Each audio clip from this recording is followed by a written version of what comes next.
Done.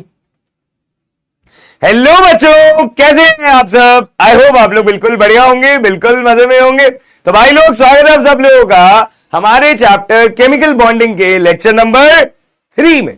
तो जल्दी से भाई पूरी धतूरा गैंग जल्दी से बता दे, क्या सर की आवाज आप तक ठीक से आ रही है?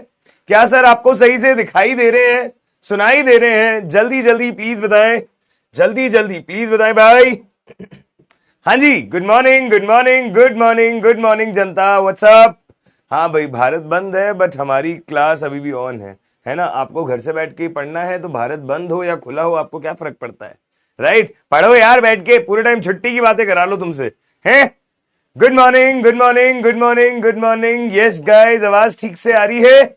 आवाज सही से आ रही है? सुनाई दे रहा हूं, दिखाई दे रहा हूं? ऑल डन, बहुत बढ़िया, ठीक है यार। देखो, हम लोग आ गए हैं केमिकल बॉन्डिंग के लेक्चर नंबर 3 पर। हम लोगों ने पिछली क्लास के अंदर चर्चा शुरू करी थी आयनिक बॉन्ड के बारे में, करी थी क्या?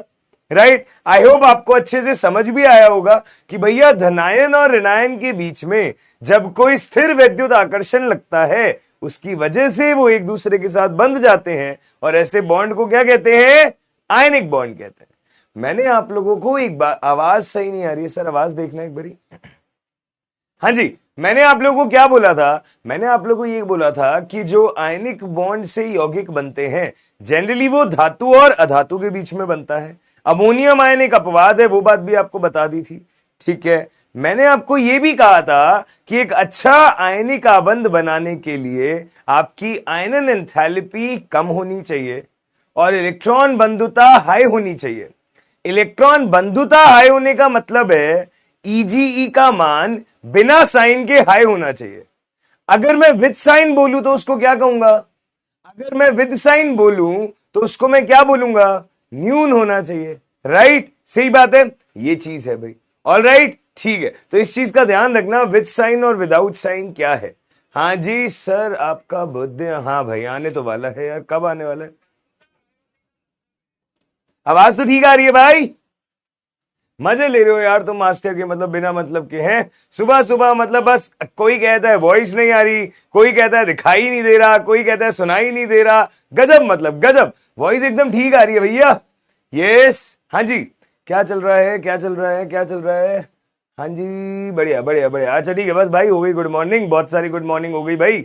सुनो ध्यान से, तो हमने क्या बोला था? हमने ये बोला कि यार आयनिक आबंध जो है वो न्यून आईई हाई ईजीई पे बनता है, पर अगर ईजीई का मान विद साइन लेना है तो ईजीई भी न्यून बोल देंगे हम लोग, ठीक है।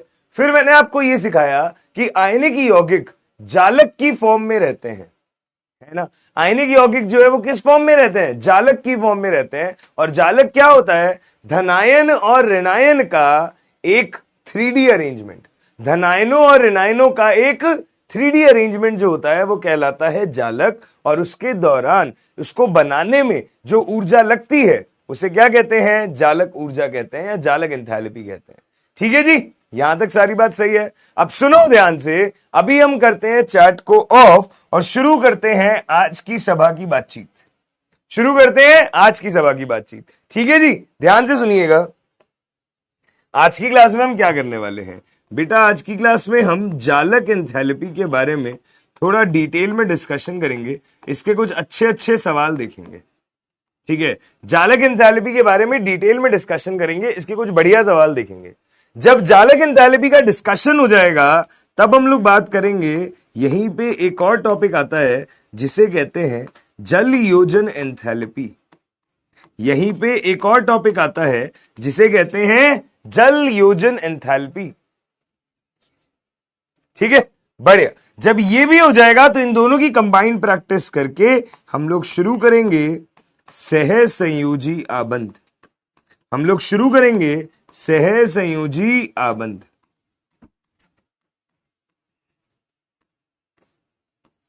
ओके, ठीक है साहब। तो ये 3 चीजें मुझे आज की क्लास में डिटेल में कवर करनी है, ढंग से पढ़ना है। कल की क्लास भी मुझे अनफॉर्चुनेटली जल्दी छोड़नी पड़ गई थी, आज की क्लास जल्दी नहीं छोड़ेंगे, तमीज से पढ़ेंगे, ठीक है जी। चलो बहुत बढ़िया, ध्यान से सुनिएगा मेरी बात को, ध्यान से सुनिएगा मेरी बात को, कैसे हम चीजें कवर करने वाले हैं। तो बेटा जी, जालक एंथैल्पी पढ़ना है, जलयोजन एंथैल्पी पढ़ना है, सहसंयोजी आबंध पढ़ना है। अगर मैं आपको पहले आयनिक आबंध के बारे में कुछ इंपॉर्टेंट पॉइंट दिखाऊं तो यहां देखिएगा, यह स्पष्ट है कि आयनिक आबंध निम्न आयनन एंथैल्पी तथा अपेक्षाकृत निम्न इलेक्ट्रॉन लब्धि एंथैल्पी वाले तत्वों के बीच अधिक सरलता से बनते हैं। ये एनसीईआरटी की लाइन है और एनसीईआरटी इसको विद साइन ले रही है। एनसीईआरटी इस चीज को कैसे ले रही है? With sign. तो विद साइन लोगे तो ऑब्वियस सी बात है 325 और 525, वैल्यू वाइज तो 525 बड़ी वैल्यू है, पर अगर दोनों के आगे माइनस लग जाएगा तो -525 एक छोटी वैल्यू हो जाएगी। वही चीज वो कह रहे हैं। सेकेंड पॉइंट, अधिकांश आयनिक यौगिकों के धनायन धात्विक तत्वों से तथा ऋणायन अधात्विक तत्वों से मिलकर निर्मित होते हैं। दो अधात्विक तत्वों से बनने वाला अमोनियम आयन एक अपवाद है, यह अनेक यौगिकों में धनायन के रूप में होता है। अमोनियम आयन की बात मैंने आपसे कल कर ली थी, तो ये तीनों पॉइंट इंपॉर्टेंट थे तो मैं लिख के ले आया आप लोगों के लिए। अगर ये तीनों इंपॉर्टेंट थे तो अगला इंपॉर्टेंट पॉइंट था जालक एंथैल्पी, जालक ऊर्जा। मैंने आपको बोला था आयनिक यौगिक ना इस तरीके से बनते हैं।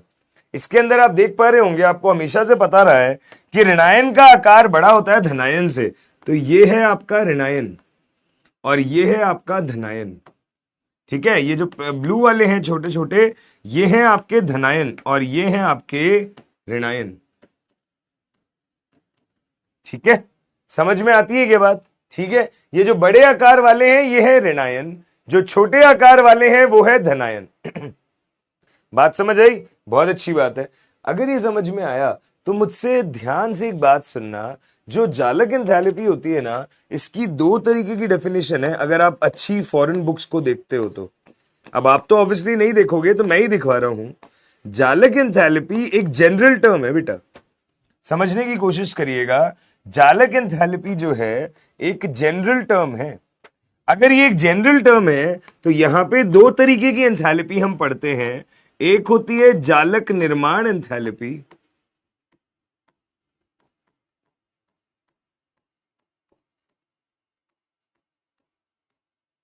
एक होती है जालक निर्माण एंथैल्पी, एक होती है जालक विघटन एंथैल्पी।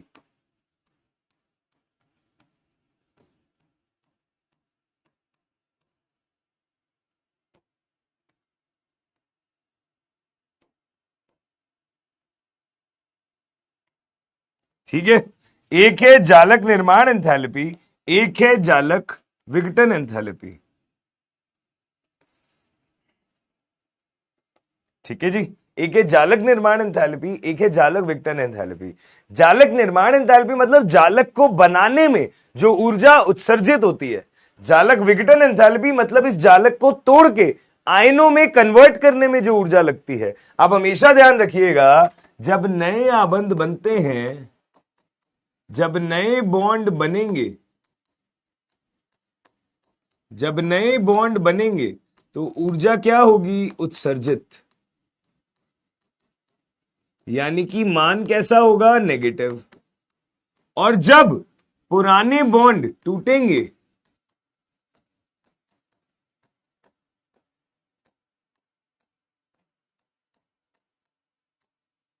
जब पुराने बॉन्ड टूटेंगे तो उस दौरान क्या होगा? ऊर्जा अवशोषित।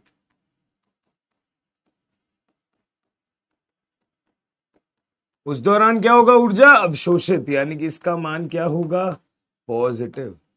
बात को समझिएगा, जब नए बॉन्ड बनते हैं तो ऊर्जा उत्सर्जित होती है, जब एग्जिस्टिंग बॉन्ड, पुराने बॉन्ड टूटते हैं तो ऊर्जा अवशोषित होती है। जब ऊर्जा अवशोषित होती है तो मान होता है धनात्मक, जब ऊर्जा उत्सर्जित होती है तो मान होता है ऋणात्मक। इसीलिए आप समझिएगा, हमारे पास दो तरीके के काम हो सकते हैं। एक काम बेटा ये हो सकता है कि मैंने आयनों से जालक बना दिया, मैंने आयनों से जालक बना दिया। और एक काम हो सकता है मैंने जालक को आयनों में तोड़ दिया। दो तरीके की रिएक्शन संभव है, बात को ध्यान से समझे। एक है आयनों से जालक बना दिया और एक है जालक को आयनों में तोड़ दिया।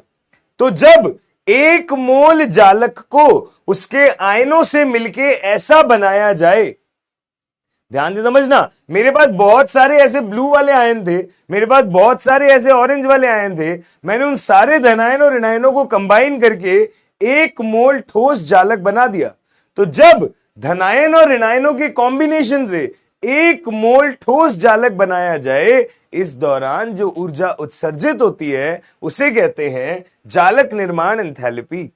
और सिमिलरली जब आपके पास में 1 मोल जालक को उसके आयनों में तोड़ दिया जाए, मतलब इस चीज को मैंने गर्म किया और गर्म करके इसको इसके आयनों में तोड़ दिया कि ब्लू वाले अलग और ये ऑरेंज वाले अलग हो गए, उस दौरान जो ऊर्जा अवशोषित होती है, क्योंकि तोड़ने के लिए तुम्हें बाहर से हीट देनी पड़ेगी, मतलब जालक टूटेगा, तो जो ऊर्जा अवशोषित होती है उसे कहते हैं जालक विघटन एंथैल्पी।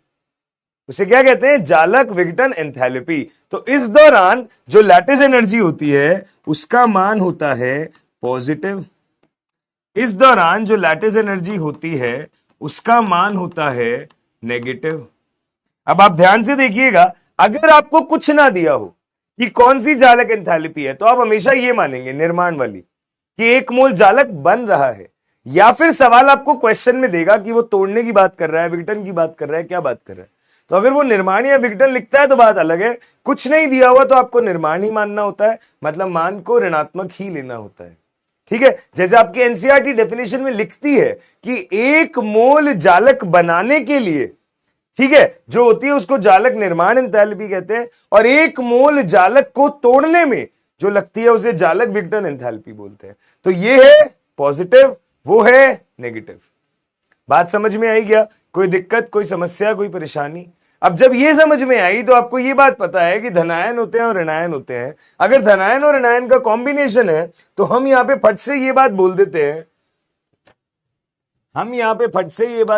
हैं, कि जो जालक एंथैल्पी है वो डिपेंड करेगी आवेश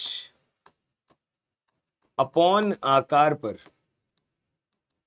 आवेश अपॉन आकार पर।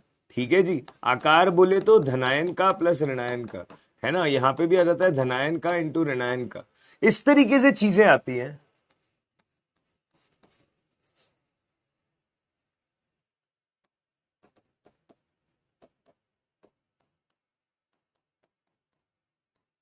ठीक है जी, ये है धनायन, ये है ऋणायन। ओके, इसको ऐसे सही से लिखते हैं।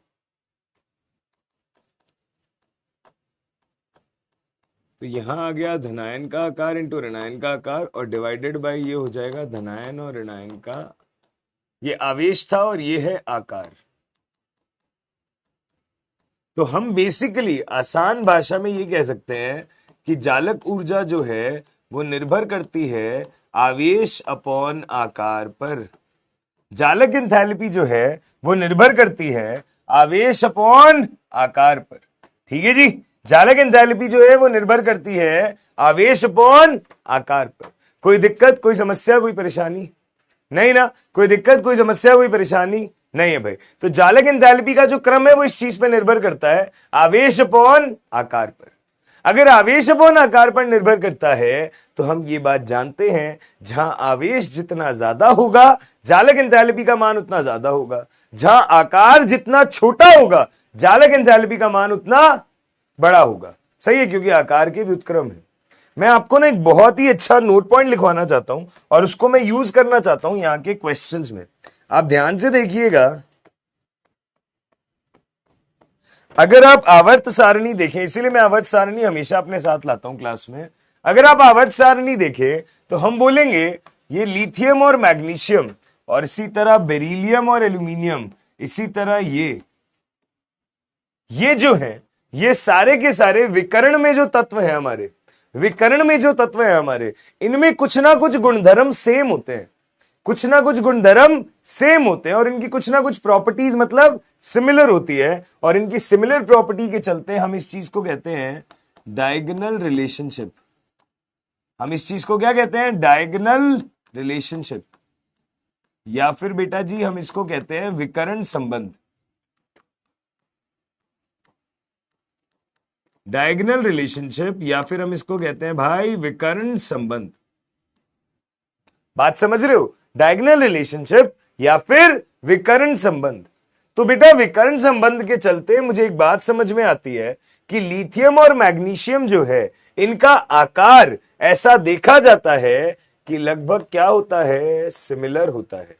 ये बात अगर आपको पता हो तो आपका बहुत ही अच्छा काम हो जाएगा। हम इस चीज को लिखेंगे, लिथियम और मैग्नीशियम की परमाणु त्रिज्या का मान ऑलमोस्ट सेम होता है। लिथियम और मैग्नीशियम की परमाणु त्रिज्या का मान ऑलमोस्ट सेम होता है क्योंकि वे विकर्ण संबंध दिखाते हैं।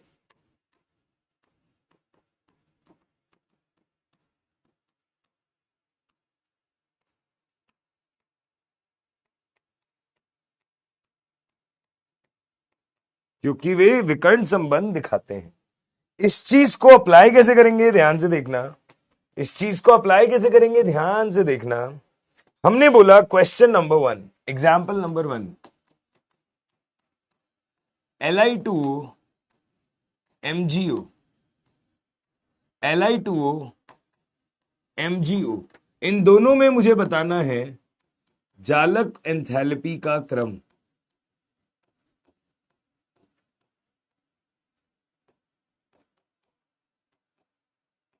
मुझे इन दोनों में क्या बनाना है, जालक एंथैल्पी का क्रम। कैसे बताओगे भाई Li2O और MgO में? सोच के देखो, Li2O MgO जालक एंथैल्पी का क्रम। सबसे पहले आप यहां पे ध्यान से नोटिस करें आयंस कौन कौन से हैं। तो हमने बोला Li2O का मतलब है, लिथियम तो क्षारीय धातु है तो Li पे +1, ऑक्साइड आयन होता है O पे -2। इसी तरह MgO जो है इसमें मैग्नीशियम पे होता है +2, ऑक्साइड पे होता है -2। ये बात समझ में आई क्या? तो यहां O पे -2, यहां भी O पे -2। तो आपको ये बात समझ में आ रही होगी, कि एनायन कॉमन है। यहां पे आपको एक बात समझ आ रही होगी कि एनायन क्या है, कॉमन है।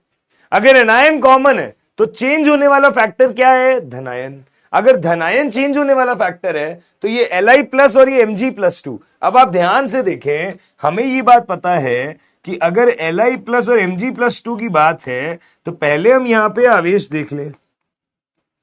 तो हमें पता है कि आवेश जो है वो Mg+2 पे है +2 और Li+ पे है +1। तो ऑब्वियसली यही ज्यादा है, यहां कम है। और अगर हम आकार देख लें तो आकार का क्या सीन होगा, आकार हम बोलेंगे इन दोनों का लगभग क्या है, बराबर। आकार इन दोनों का क्या है, लगभग बराबर। अगर आकार लगभग बराबर है, आवेश मैग्नीशियम पे ज्यादा है, तो ये बात गांव का बच्चा जानता है कि सर जालक ऊर्जा जो है वो समानुपाती होती है आवेश बटे आकार के। एंड सर अगर आकार सेम हो गया तो जालक एंथैल्पी का जो क्रम है वो केवल और केवल आवेश पर निर्भर करेगा। जालक एंथैल्पी का जो क्रम है वो केवल और केवल किस पे निर्भर करेगा, आवेश पे। और अगर ये आवेश पे निर्भर करेगा तो हमारे हिसाब से जालक एंथैल्पी किसकी ज्यादा, जहां आवेश ज्यादा। और जहां आवेश ज्यादा मतलब MgO की जालक एंथैल्पी Li2O से ज्यादा हो जाएगी। MgO की जालक एंथैल्पी Li2O से ज्यादा हो जाएगी। ये बात समझ में आई क्या बच्चा लोग?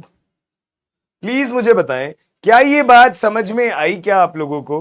प्लीज प्लीज प्लीज ध्यान से देखिए और मुझे समझाएं। इतने हम जल भी पी लें थोड़ा। यस बजावाड़ी, कोई दिक्कत, कोई समस्या, कोई परेशानी, प्लीज समझाएं। ठीक है जी।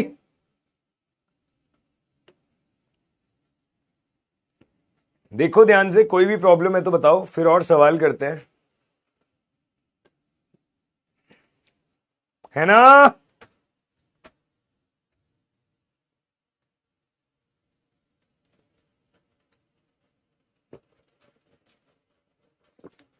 बेटा स्पीड बिल्कुल भी हाई नहीं है। अगर इससे भी धीरे स्पीड से चलेंगे तो कोर्स ना जनवरी के जेई मेंस तक नहीं, अप्रैल के जेई मेंस तक भी पूरा नहीं हो पाएगा। समझ रहे हो?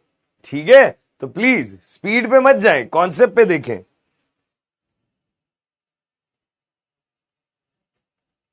यस, और सवाल करें। आइए भाई, अगर आवेश और आकार दोनों ज्यादा हो तो आवेश को प्रायोरिटी देना, क्योंकि आवेश ऊपर है ना, इस वजह से। क्योंकि आवेश ज्यादा की वजह से चालक एंथैल्पी बढ़ेगी, आकार बड़ा होने की वजह से चालक एंथैल्पी घटेगी, तो आप प्रायोरिटी न्यूमरेटर को दोगे, आवेश को। सही है। चलो, thank you so much Abhay Kumar Singh बचावाटी, तुम लोग भी मेरे बहुत फेवरेट हो। प्रयास बैच से बहुत लगाव है, पिछले साल भी हमने प्रयास बैच पढ़ाया था और फिर से इस बार प्रयास बैच पढ़ाने का मौका मिल रहा है, तो मजा तो आ ही रहा है, ऑब्वियस सी बात है। पिछली बार फिजिकल में झंडे गाड़े थे, इस बार इनऑर्गेनिक में गाड़ेंगे। पिछले साल के 2-3 बच्चों के मेरे पास मैसेज आए कि सर, जब हमने जेई मेंस का पेपर दिया तो हमें फिजिकल में कुछ टफ लगा ही नहीं, क्योंकि मैं हर तरीके का सवाल करना आपने सिखाया हुआ था। तो बेटा मतलब किसी टीचर के लिए इससे अच्छी जीत कोई हो ही नहीं सकती यार। तुम लोगों को कभी मैंने देखा नहीं है ना। पता नहीं हम लाइफ में कभी मिल पाएंगे या नहीं मिल पाएंगे। सोशल मीडिया से बहुत सारे बच्चे जुड़े हुए हैं, बट उसके बावजूद भी सबसे बात कहां हो पाती है ना। बट स्टिल तुम लोग इतना प्यार देते हो, इतनी रिस्पेक्ट करते हो और इतना सीखने की कोशिश करते हो। और सबसे बड़ी बात, ऑनलाइन बैच में पढ़ के सिलेक्ट होके अच्छे अच्छे कॉलेजेस में पहुंच रहे हो। तो मतलब यार, इससे बड़ी चीज मुझे नहीं लगता दुनिया में, इससे कोई अच्छा नोबल काम हम कर पा रहे हैं, है ना। मतलब मुझे बहुत अच्छा लगता है। इसीलिए मतलब मैं जब पढ़ाता भी हूं तो कितनी भी थकावट हो, कितना भी और दिमाग में मूड खराब हो, कितनी भी प्रॉब्लम हो, क्लास में वो जब मैं हेलो बच्चों को बोलता हूं ना, सब दिमाग से निकल जाता है, सिर्फ तुम्हारी क्लास दिमाग में रहती है। तो तुम लोग भी इस चीज को अपनाओ, लाइफ में इस चीज की हैबिट बनाओ। जिस वक्त जिस चीज में इन्वॉल्व हो उसी में इन्वॉल्व रहो। हमें ना क्या होता है, डिस्ट्रैक्शन बहुत खा जाता है। 2 मिनट लूंगा आप लोगों के। हमें ना डिस्ट्रैक्शन बहुत खा जाता है। जैसे कि पढ़ते पढ़ते बाहर घर में क्या चल रहा है वो आवाज सुननी है हमको, बेल बजी है तो गेट पे कौन आया ये सुनना है आपको, मम्मी पापा क्या बात कर रहे हैं वहां भी दिमाग लगाना है आपको, चैट में क्या बकैती चल रही है उसमें भी दिमाग लगाना है आपको। तो भैया दिमाग एक ही है। छोटे बच्चे हो, अभी कोई बहुत बड़े नहीं हुए हो। तुम्हें लगता है कि 12वीं पास कर ली तो हम बहुत एकदम धुरंधर बन गए। अभी कुछ नहीं हो बेटा, कॉलेज जाके एहसास होगा क्या है जिंदगी। ठीक है, तो अभी बच्चे हो, 4 जगह दिमाग दौड़ाओगे, इतना सा तुम्हारा दिमाग है, उतना सा चलता है, उसमें भी 4 जगह बांट लिया तो 1/4 चीज से क्या ही आउटपुट निकलेगा। राइट, ठीक है। इसीलिए ओके जी, बढ़िया। तो इसीलिए प्लीज, जैसे मैं बोलता हूं कि मेरा मूड कितना भी खराब हो, मेरी लाइफ में कुछ भी चल रहा हो, कुछ भी XYZ प्रॉब्लम चल रही हो, XYZ चीजें चल रही हो, सबकी लाइफ अलग होती है। यहां से पढ़ाने के अलावा भी हमारी एक जिंदगी है जिसमें प्लस माइनस चलते हैं। बट जब मैं क्लास में हूं तो मैं पूरे तरीके से क्लास में हूं, है ना। वैसे ही जब आप क्लास अटेंड कर रहे हो तो पूरे तरीके से क्लास में फोकस करो, क्या पढ़ाया जा रहा है वो सुनो, टीचर क्या कह रहा है वो सुनो। इस समय मेरा रिश्ता सिर्फ तुम्हारे साथ है और तुम्हारा रिश्ता सिर्फ मेरे साथ है। इस समय मम्मी पापा भाई बहन रिश्तेदार दोस्त कोई कुछ नहीं है, सिर्फ पढ़ाई। ठीक है, जब क्लास खत्म हो जाए तो जाओ बाहर जाके बात कर लो, कोई तुमसे मिलने आया तो उससे मिल लो, कोई मम्मी पापा की बात हो रही है तो उसको जाके सुन लो, बट जब पढ़ रहे हो तब पढ़ो। ठीक है बेटा, क्लियर है। बहुत सही, ठीक है। आगे चले, चलिए आइए अगला क्वेश्चन करते हैं, बहुत जरूरी है। चलो ध्यान से, अगला सवाल पोल वाला क्वेश्चन होगा, आप लोगों को करना होगा। मैं आप लोग के लिए सवाल लिखता हूं, ध्यान से देखिएगा, ध्यान से देखिएगा। क्वेश्चन कह रहा है,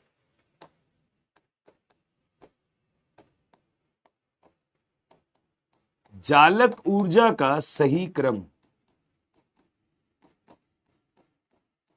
चालक ऊर्जा का सही क्रम। ऑप्शन नंबर ए, ध्यान से सुनना, NaCl, CaO, नहीं ये वाला नहीं था, ये वाला सवाल, BaO, SRO, CaO, MgO। ठीक है, एक ऑप्शन है ये। अगला सुनना ध्यान से,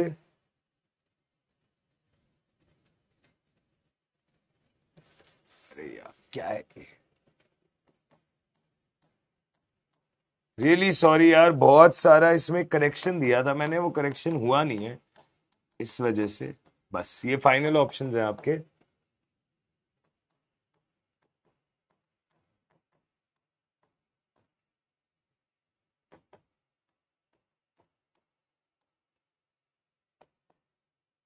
NaCl, NaBr, बाओ, काओ।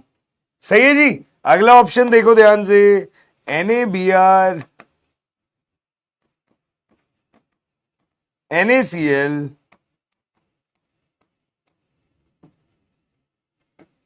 काओ, बाओ। राइट, ये हमारे पास में चार ऑप्शंस हैं। अगर ये हमारे पास में चार ऑप्शंस हैं, आपको फटाक से बताना है, मैं चैट ऑफ कर रहा हूं, तुम लोग बातें बहुत करते हो। इसमें जालक ऊर्जा का सही क्रम क्या होगा? सोचो ध्यान से और बताओ, जालक ऊर्जा का सही क्रम क्या होगा?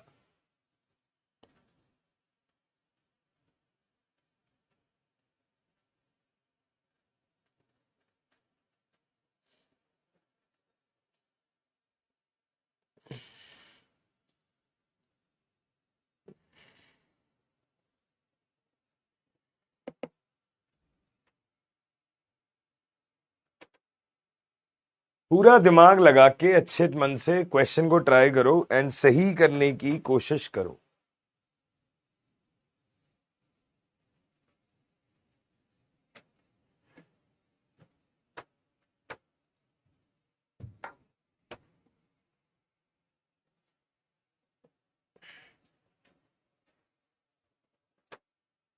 यस गाइस, अरे आया नहीं आया भाई, जल्दी जल्दी।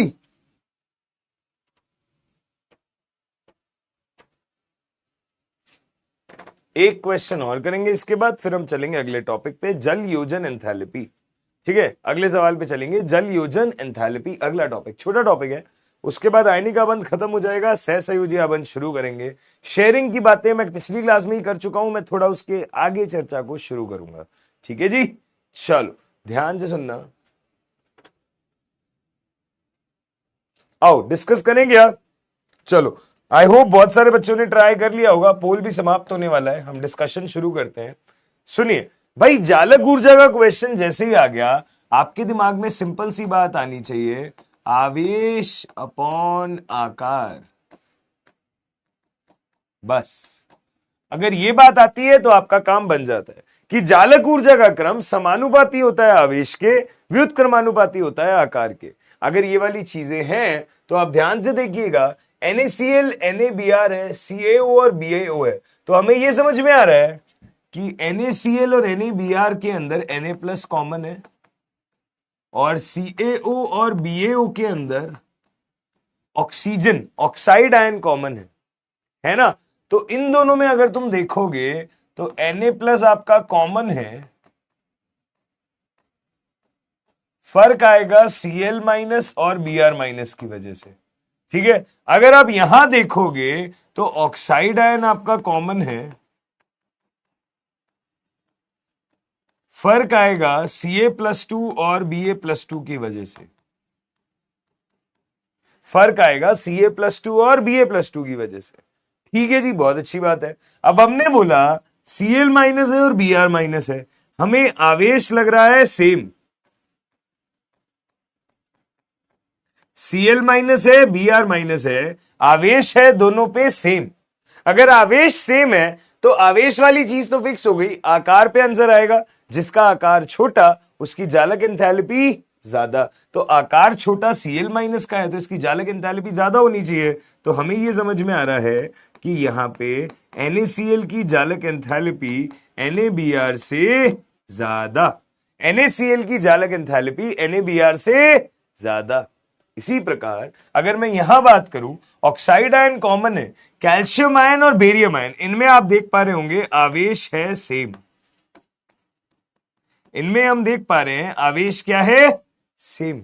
अगर आवेश सेम है तो जिसका आकार छोटा उसकी जालक एंथैल्पी ज्यादा, जिसका आकार छोटा उसकी जालक एंथैल्पी ज्यादा। तो कैल्शियम आयन और बेरियम आयन, कैल्शियम आयन का आकार छोटा है, अगर कैल्शियम आयन का आकार छोटा है तो जालक एंथैल्पी ज्यादा है, तो हम बोलेंगे जालक एंथैल्पी का क्रम हो जाएगा CaO एंड फिर BaO।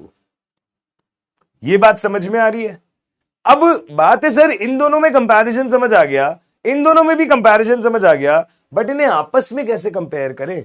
तो बेटा आपस में कंपेयर करने के लिए तो सिंपल सी बात है, यहां पे +2 आवेश वाली चीजें हैं, यहां +1 आवेश वाली चीजें हैं, या -1 आवेश वाली चीजें हैं, तो आवेश की मात्रा यहां ज्यादा है। अगर आवेश की मात्रा यहां ज्यादा है तो ओवरऑल इन चीजों की जालक एंथैल्पी इन चीजों से तो क्या होगी? ज्यादा ही होगी।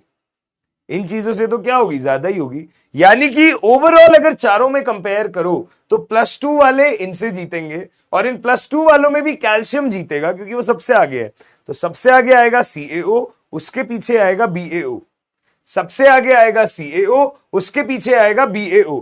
तो या तो ये आंसर होना चाहिए या ये आंसर होना चाहिए। ये हो नहीं सकता, ये हो नहीं सकता। अब अगर इन दोनों में से आंसर होना चाहिए तो CaO और BaO में CaO आगे BaO पीछे, फिर NaCl और NaBr, मतलब NaCl और NaBr। तो आपके पास में NaCl NaBr में कौन जीत गया? NaCl जीत गया, जिसका आकार छोटा उसकी जालक एंथैल्पी ज्यादा। तो हम बोलेंगे करेक्ट आंसर क्या हो जाएगा भाई? B option. देख लो ध्यान से भाई, करेक्ट आंसर क्या हो जाएगा? B option. कोई दिक्कत, कोई समस्या, कोई परेशानी? यस। तो आओ देखिए जरा पोल में कितने बच्चों ने बी ऑप्शन को टिक किया है। सिर्फ 32% बच्चे, बहुत कम भाई। शिवम रजावत, जतिन शर्मा, बादशाह खान, ये हमारे टॉप 3 हैं। ओके, बहुत बढ़िया। यस जनता, तो प्लीज बचे हुए जो 68% बच्चे थे, प्लीज अब मुझे बताएं, अब मुझे बताएं क्या कोई डाउट है, क्या कोई समस्या है, क्या कोई परेशानी है? ऐसे सवाल अगर आएंगे पेपर में तो कर लोगे क्या? यस। हाँ जी। विशाल कुमार कह रहा है सर सच में आपकी शादी नहीं हुई। भाई एक बात बता, इसमें सच में और झूठ में क्या होता है भाई? मतलब मैं क्या बिल्कुल शर्मसार होके यहाँ पे शर्मा के दिखाऊं क्या? ये चाय की ट्रे आके दिखाऊं भाई की देखो देखो कोई रिश्ता देखने आ रहा है क्या भाई मास्टर का? प्लीज भैया प्लीज, अच्छी जिंदगी चल रही है, अच्छी चलने दे उसको। यस। यस। डन भाई, समझ में आया ये वाला क्वेश्चन? पक्का जी? बहुत बढ़िया, ठीक है, ओके जी। अच्छा, अगर ये बात समझ में आती है, अगर ये बात समझ में आती है तो एक क्वेश्चन और करते हैं, एक क्वेश्चन और करते हैं। देखना ध्यान से, देखना ध्यान से। अगला सवाल कैसे करेंगे?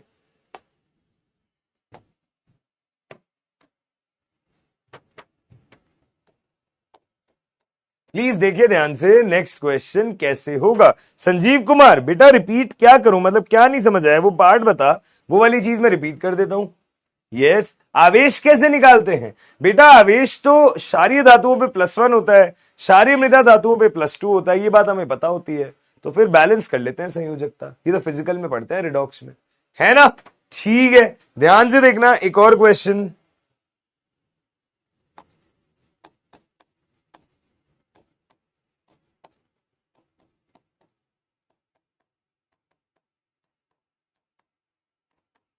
जालक ऊर्जा का सही क्रम कैसे लगेगा? ऑप्शंस देखो।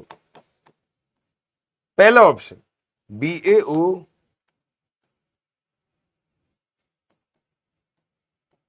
SrO, MgO, CaO। ठीक है, अच्छा जी, बहुत अच्छी बात है। इसको चेंज कर लो, CaO फिर MgO। बी ऑप्शन CaO, काओ, बाओ, सराओ, मगाओ। अच्छा जी, सी ऑप्शन क्या है? सी ऑप्शन है मगाओ, काओ, सराओ, बाओ। और डी ऑप्शन क्या है? डी ऑप्शन है मंगाओ, सराओ, काओ, बाओ। ये 4 ऑप्शन है हमारे पास। हमें बताना है जालक ऊर्जा का सही क्रम क्या होगा। ट्राई करें प्लीज, ये सवाल इजी सा क्वेश्चन है, जल्दी से ट्राई करें।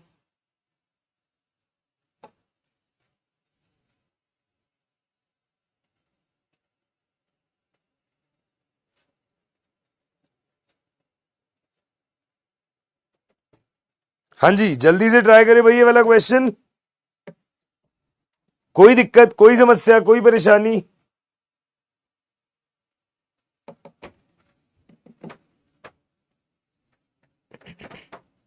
फटाफट फटाफट फटाफट, क्या आंसर करोगे, कैसे आंसर करोगे, बताओ भाई। जालक ऊर्जा का सही क्रम क्या होगा? वाटर पी लेंगे तब तक। Next item, water of India. Cow is more than बाओ, वाई सर? बेटा कैल्शियम पे +2 है और बेरियम पे +2 है ना। अब बेटा मांगे कन्या सुंदर बाप, बेरियम नीचे आता है वर्ग में, कैल्शियम ऊपर आता है, और वर्ग में नीचे जाने पे आकार बढ़ता है, परमाणु त्रिज्या, आयनिक त्रिज्या बढ़ती है। यानी कि जिसका आकार ज्यादा उसकी जालक ऊर्जा कम होगी, तो कैल्शियम का आकार छोटा है तो उसकी जालक एंथैल्पी ज्यादा होगी। तो वही हमने करा, काओ को ज्यादा करा बाओ से। ठीक है,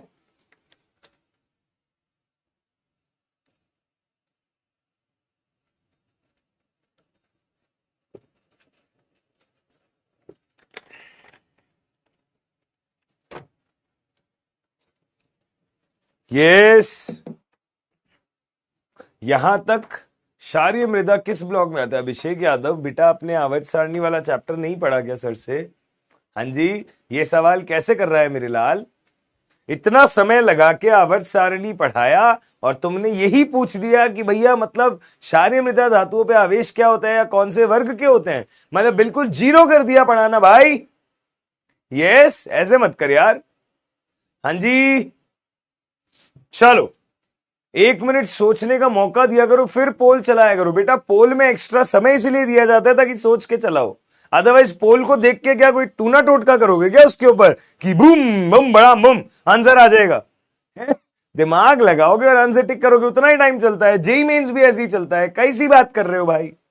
है कोई कैलकुलेशन थोड़ी है जो तुम पहले अप्रोच बनाओगे और कैलकुलेशन करोगे, दिमाग में सोचोगे और टिक करोगे। हाँ जी, सही है, ओके। चलो ध्यान से सुन लो, क्या करोगे बेटा? सवाल ने क्या बोला है, आइए डिस्कस करते हैं। सवाल ने क्या बोला है, आइए डिस्कस करते हैं। आपको मैग्नीशियम, कैल्शियम, स्ट्रोंशियम, बेरियम सभी के ऑक्साइड दिए हुए। मैग्नीशियम, कैल्शियम, स्ट्रोंशियम, बेरियम सभी के ऑक्साइड दिए हुए। तो आपको समझ में आ रहा है सारे वर्ग 2 के ऑक्साइड हैं, है ना। BEO, MgO, CAO, SRO, BAO, ये है हमारे पास में। अगर ये हमारे पास में है तो बेरिलियम ऑक्साइड हमने हटा दिया यहां से। मैग्नीशियम, कैल्शियम, स्ट्रोंशियम, बेरियम, ये 4 है हमारे पास। ठीक है, अगर ये 4 है मेरे पास तो आपको समझ में आ रहा होगा एनायन सभी में कॉमन है।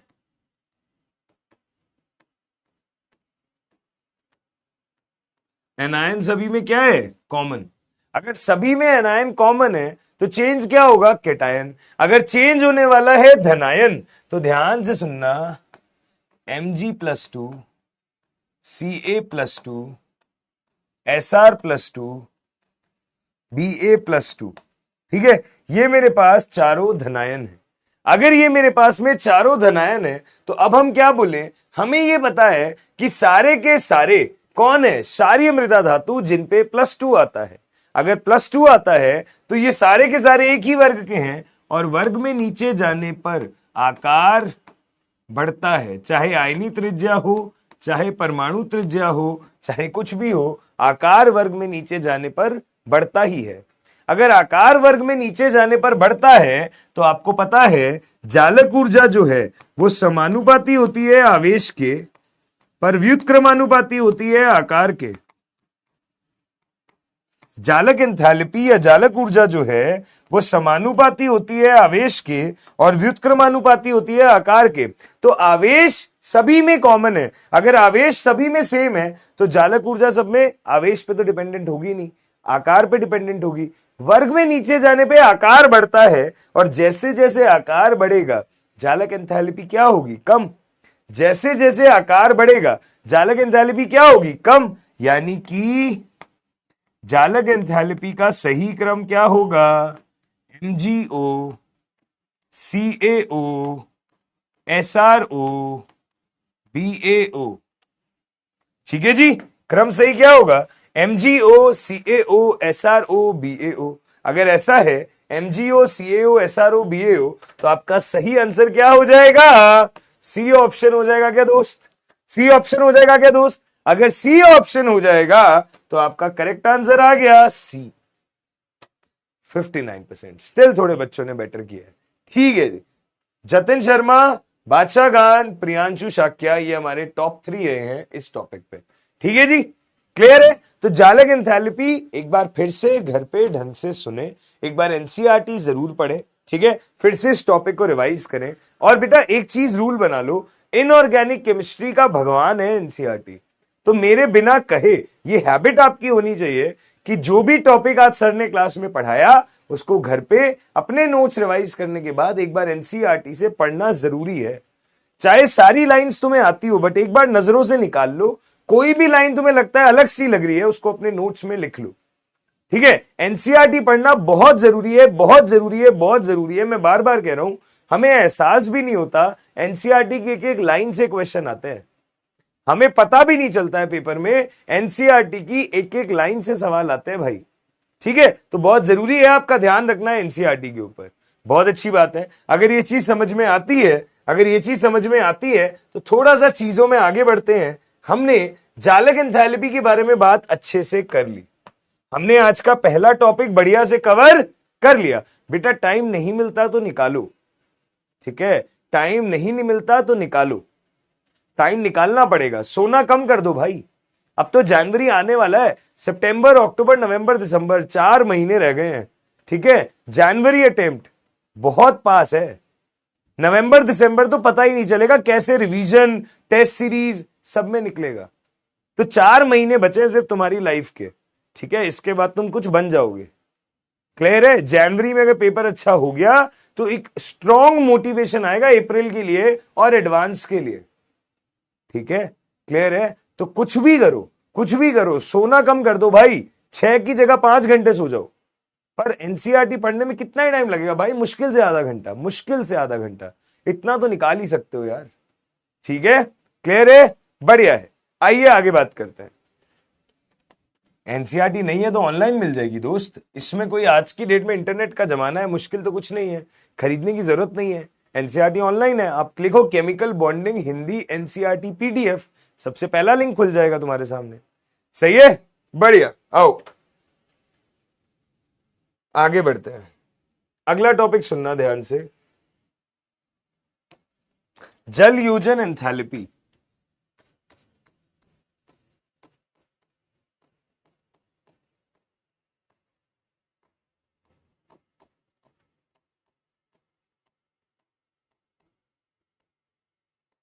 अगला टॉपिक है जल योजन एंथैल्पी, इसे हम कहते हैं हाइड्रेशन एंथैल्पी।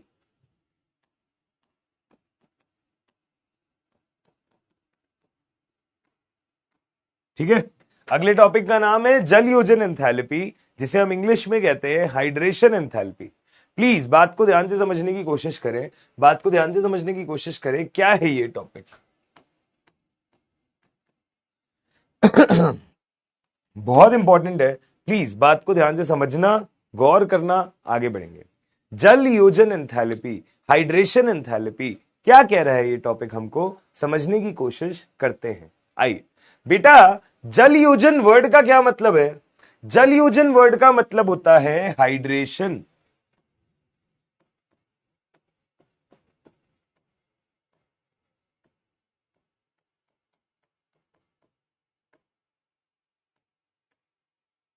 जल योजन वर्ड का मतलब होता है हाइड्रेशन।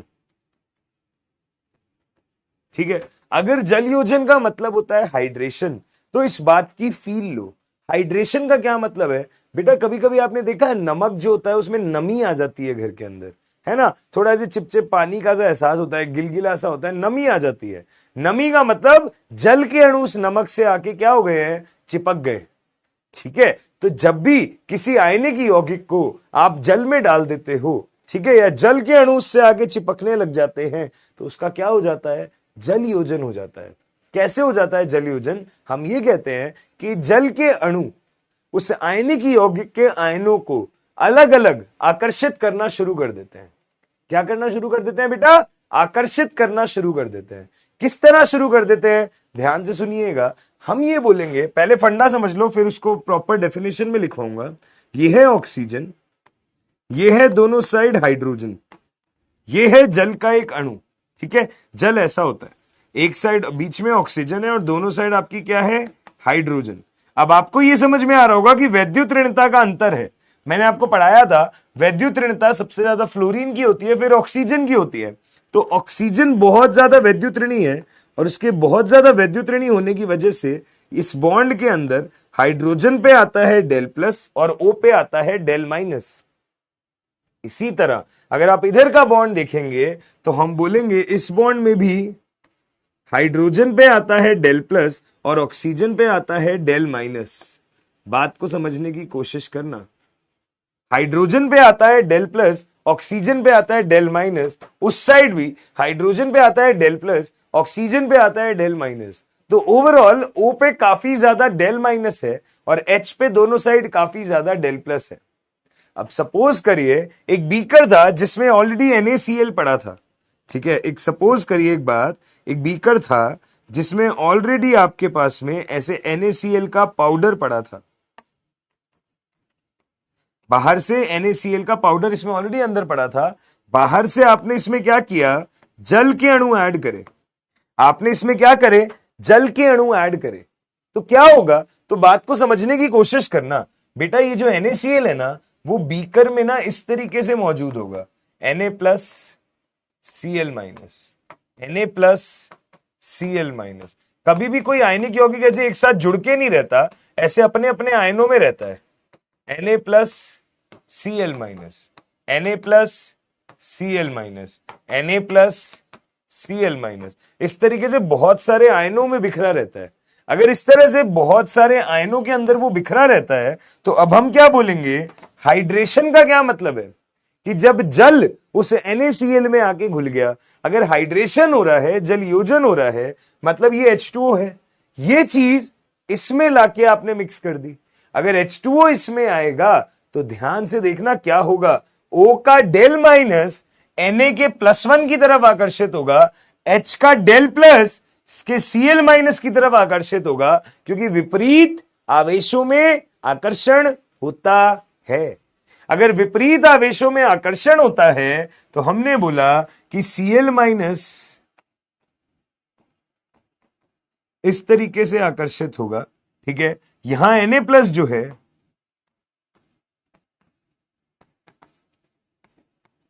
इस तरीके से आकर्षित होगा, फिर ये जो Cl माइनस है इससे आपके पास में इस तरीके से आकर्षित होगा, फिर यहां Na प्लस जो है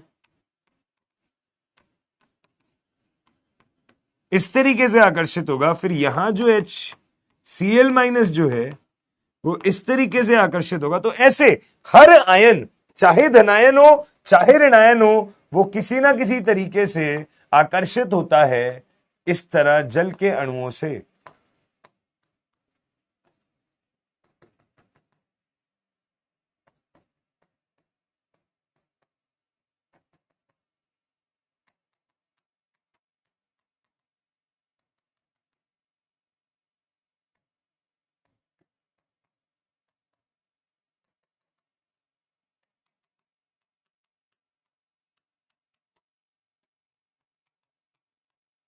ये देखो,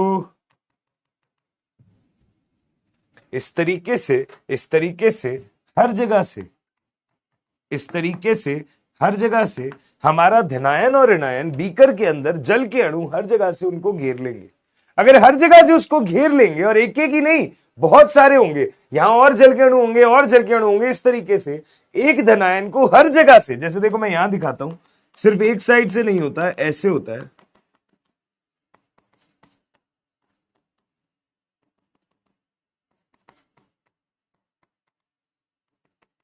इस तरीके से हर जगह से क्या होता है ना, हर जगह से क्या होता है ना, जल के अणु घेर लेते हैं। अगर हर जगह से जल के अणु घेर लेते हैं तो ध्यान से समझने की कोशिश करिएगा क्या होगा, ध्यान से समझने की कोशिश करिएगा क्या होगा। हम बोलेंगे आयनों का जल योजन होगा, हम बोलेंगे इस तरह से आयनों का जलयोजन होगा, और जलयोजन होने पे जो इनका जलीय माध्यम में आयनिक आकार है वो बढ़ जाएगा। जलयोजन होने की वजह से इन आयनों का जलीय माध्यम में जो आकार है वो बढ़ जाएगा। वो क्या हो जाएगा? बढ़ जाएगा। बात समझ में आ रही है क्या? जलयोजन की वजह से इन आयनों का जलीय माध्यम में आकार बढ़ जाता है। क्लियर है? पक्का जी? समझ में आ रही है बात? ठीक है, तो हमने बोला कि जलयोजन का क्या मतलब होता है कि जब भी किसी आयनिक यौगिक को आपने जल में मिश्रित करा तो जल के अणु जो है वो उस आयनिक यौगिक के धनायन और ऋणायन से आकर्षण महसूस करते हैं, और उस आकर्षण की वजह से तुम देखो कुछ नए तरीके के बॉन्ड्स ही तो बने हैं। एक तरीके से दो चीजों में आकर्षण हो रहा है, मतलब नए तरीके का बॉन्ड बन रहा है, और जब नया बॉन्ड बनता है तो ऊर्जा क्या होती है? उत्सर्जित होती है कि अवशोषित होती है? जब नए बॉन्ड बनते हैं तो ऊर्जा उत्सर्जित होती है, और अगर ऊर्जा उत्सर्जित हो रही है तो आप इस बात को समझ पा रहे होंगे कि जलयोजन एंथैल्पी ऊर्जा का उत्सर्जन कहलाता है, ना कि ऊर्जा का अवशोषण। जलयोजन एंथैल्पी ऊर्जा का उत्सर्जन कहलाता है, ना कि ऊर्जा का अवशोषण। सही है? तो हमने क्या बोला? फटाफट समझिएगा, हाइड्रेशन एंथैल्पी का मान क्या होता है? हाइड्रेशन एंथैल्पी का मान क्या होता है? तो हमने बोला किसी आयनिक ठोस के, किसी आयनिक यौगिक के या किसी आयनिक यौगिक को जल में मिलाने पर, किसी आयनिक यौगिक को जल में मिलाने पर उसके धनायन एवं ऋणायन को, उसके धनायन एवं ऋणायन का, किसी आयनिक यौगिक को जल में मिलाने पर उसके धनायन एवं ऋणायन का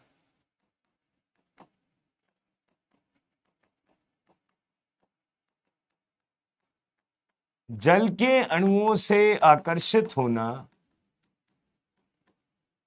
जल के अणुओं से आकर्षित होना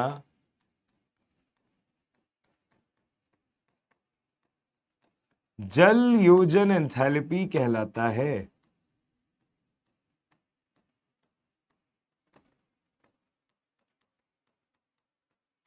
जल योजन एंथैल्पी कहलाता है। ठीक है जी? किसी आयनिक यौगिक को जल में मिलाने पर उसके धनायन एवं ऋणायन का जल के अणुओं से आकर्षित होना क्या कहलाता है? जल योजन एंथैल्पी कहलाता है। सही बात है? पक्का जी? ध्यान से देखिए, कोई दिक्कत है तो बताएं यहां तक। ध्यान से देखिए प्लीज, कोई भी दिक्कत है तो बताएं यहां तक।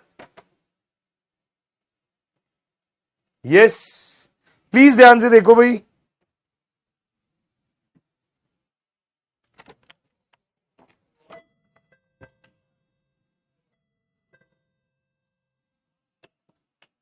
हाँ जी, तो किसी धनायन एवं ऋणायन का जल के अणुओं से आकर्षित होकर क्या कहलाता है? ये जल योजन एंथैल्पी कहलाता है। ठीक है भाई? अब ध्यान से समझिएगा, जल योजन एंथैल्पी जो है ये किस चीज पे निर्भर करती है? जल योजन एंथैल्पी जो है ये भी किस चीज पे निर्भर कर रही है? तो जैसे जालक एंथैल्पी निर्भर कर रही थी वैसे ही ये भी निर्भर कर रही है आवेश अपॉन आकार पर। ये चीज भी किस पे निर्भर कर रही है? आवेश अपॉन आकार पर। कैसे भाई? देखो, आवेश है और आकार है, जल के अणु आके उस आयन को घेर रहे हैं। ठीक है? वो उसको आके घेर रहे हैं। प्लीज ध्यान से समझने की कोशिश करें। ठीक है? अगर इस चीज को मैं थोड़ा ढंग से बताने की कोशिश करूं, अगर इस चीज को मैं थोड़ा और ढंग से ऑर्डर निकालने वाली चीज को समझाने की कोशिश करूं, Na और Cl अलग क्यों है? ऋषभ कुमार, Na प्लस और Cl माइनस दो आयन होते हैं ना, वो एक दूसरे से आकर्षित हो जाते हैं, इसलिए वैद्युत आकर्षण है। पर ऐसे थोड़ी जुड़े रहते हैं, जुड़े तो कभी भी नहीं रहते, आकर्षण होता है उनके बीच में एक। ठीक है? अगर आप जल योजन एंथैल्पी को देखें तो जल योजन एंथैल्पी को जिस तरीके से होती है बेसिकली,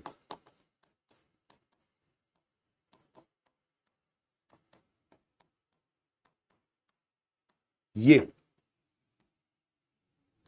ठीक है, वहां पे मल्टीप्लाई था, यहां पे ऐसे सम है, बट ओवरऑल अगर आप देखने की कोशिश करें तो आपको ये समझ में आ रहा होगा कि ऊपर भाई आवेश है और नीचे भाई आकार है। ऊपर आवेश है और नीचे आकार है। ये अनुपात ही जल योजन एंथैल्पी का अनुपात होता है। ठीक है, क्लियर है, पक्का जी। ये मैंने आपको एग्जाम्पल से सिखाया हाइड्रेशन कैसे हो रहा है। देखो आपके Na+ से हर जगह जल का O वाला पार्ट ऐड हो रहा है, आकर्षित हो रहा है, और Cl- से हर जगह जल का H वाला हिस्सा अट्रैक्ट हो रहा है। ये बात अगर आपको समझ में आ गई तो बात बन जाएगी। ठीक है, ये बॉन्ड नहीं है, एक तरीके का आकर्षण है कि जल के अणुओं ने आके आयन को घेर लिया। ठीक है, अगर ये चीज समझ में आती है, अगर ये चीज समझ में आती है तो सिंपल सी बात है, सिंपल सी बात है। अगर मैं आपको बोलूं जालक एंथैल्पी के जैसे सेम टू सेम हो जाएगा, बिल्कुल सेम टू सेम जालक एंथैल्पी जैसे हो जाएगा। अगर मैंने आपको बोला KF KCl KBr KI, suppose करो मैंने बोला इसमें जालक एंथैल्पी का क्रम बताओ, हाइड्रेशन एंथैल्पी। ठीक है, जालक एंथैल्पी का, सॉरी जल योजन एंथैल्पी, जालक नहीं जल योजन एंथैल्पी का मतलब हाइड्रेशन एंथैल्पी का क्रम बताओ। तो आप क्या करेंगे, आप ये देख सकते हैं कि धनायन सभी जगह कॉमन है। अगर धनायन सभी में कॉमन है तो यहां है F-, Cl-, Br-, I-। अगर ऋणायन इस तरीके से F-, Cl-, Br-, I-, तो आपको ऋणायन के आकार का क्रम पता है।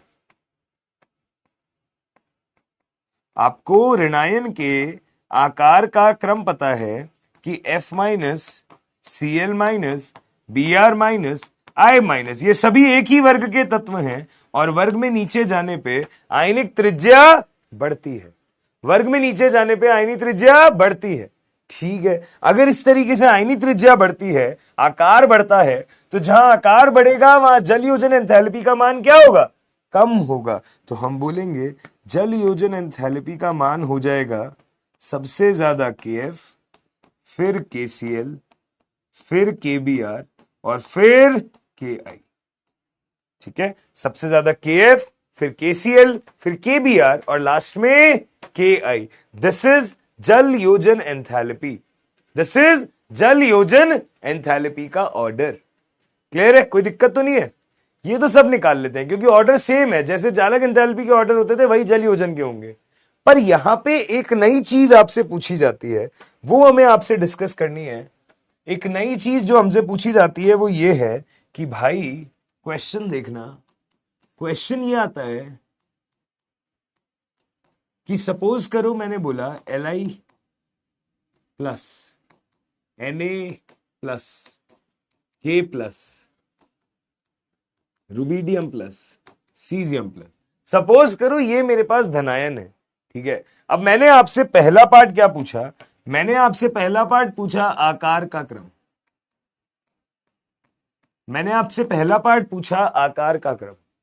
तो ये सभी एक ही वर्ग के तत्व हैं, लीना की रब से फरियाद। और वर्ग में नीचे जाने पे आकार हमेशा बढ़ता है। अगर वर्ग में नीचे जाने पे आकार हमेशा बढ़ता है दोस्त, तो हम क्या बोलेंगे, हम बोलेंगे कि यहां पे आकार का क्रम क्या हो जाएगा, ये सबसे छोटा लिथियम आयन, फिर ये sodium ion, potassium ion, rubidium ion, caesium ion. ध्यान से देखिए, आकार का ये क्रम हो जाएगा क्या, बहुत अच्छी बात है। अगर ये आकार का क्रम हो जाएगा तो अगली चीज है जल योजित आकार का क्रम।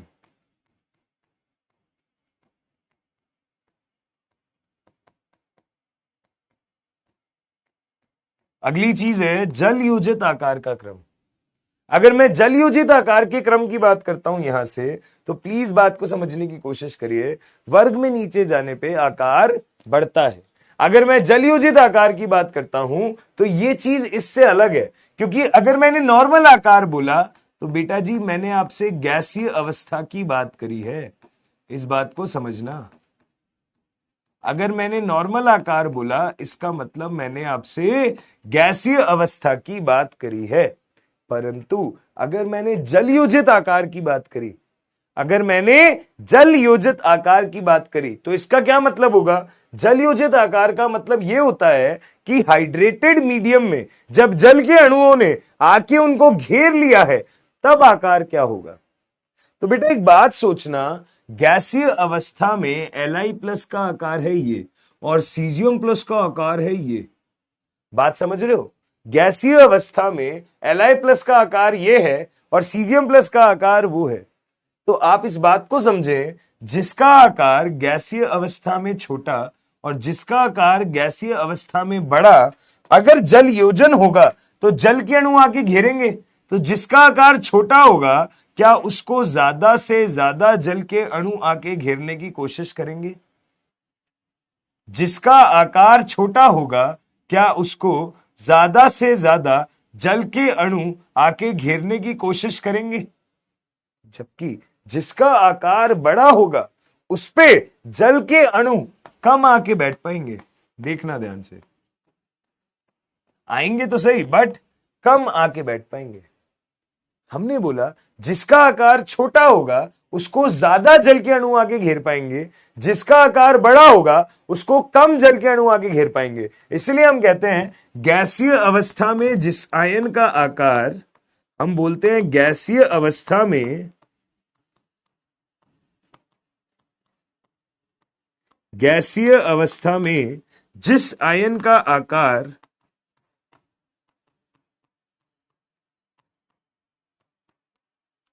गैसीय अवस्था में जिस आयन का आकार सबसे छोटा होगा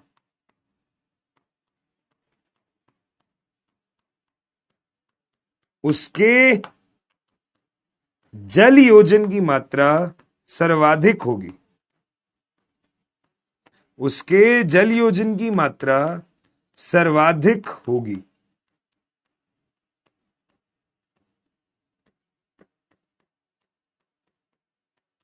ठीक है, गैसीय अवस्था में जिस आयन का आकार सबसे छोटा होगा उसके जल योजन की मात्रा सर्वाधिक होगी।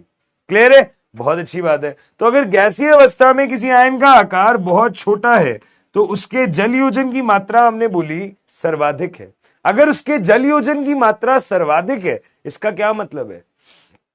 इसका मतलब यह है कि जल योजित आकार भी इसका क्या होगा? सबसे ज्यादा, कि जल के अणुओं के घिरने के बाद इसका आकार क्या आ रहा है? बहुत ज्यादा। और यहां जल के अणुओं के घिरने के बाद आकार क्या आ रहा है? बहुत कम। तो हम बोलेंगे जल योजित आकार का फाइनल क्रम क्या हो जाएगा? एक्वस अवस्था में सबसे बड़ा आकार होगा उसका जो गैसीय अवस्था में सबसे छोटा था। इसलिए देखो मैंने एक्वस लगा दिया नीचे, ये आ गया Na+ एक्वस, ये आ गया K+ एक्वस, ये आ गया रुबिडियम प्लस एक्वस, ये आ गया सीजियम+ एक्वस। प्लीज ध्यान से देखें, प्लीज ध्यान से देखें। ये हो गया जल योजित आकार का क्रम, ये हो गया जल योजित आकार का क्रम। देखें ध्यान से, कोई डाउट है तो बताएं, कोई दिक्कत है तो समझाएं। वो हमारे पास गैसीय अवस्था है।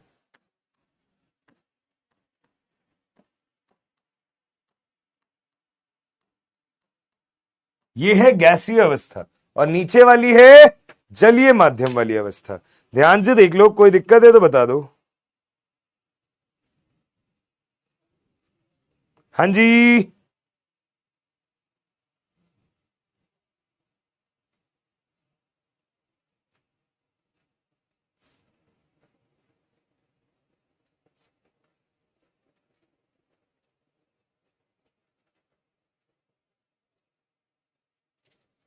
कोई दिक्कत?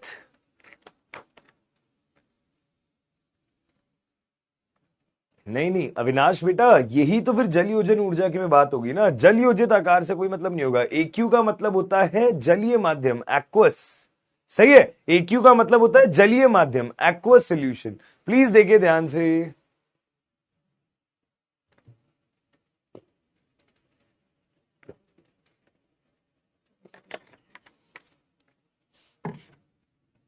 देखिए भाई ध्यान से, ये चीज समझ में आई? जल योजित आकार है ये।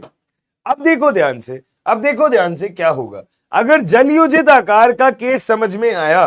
तो इसी से रिलेटेड एक और केस होता है, एक और केस होता है क्या होता है, ध्यान से देखना। अगर जल योजित आकार का केस समझ में आया तो अगला ऑर्डर क्या होता है, चालकता।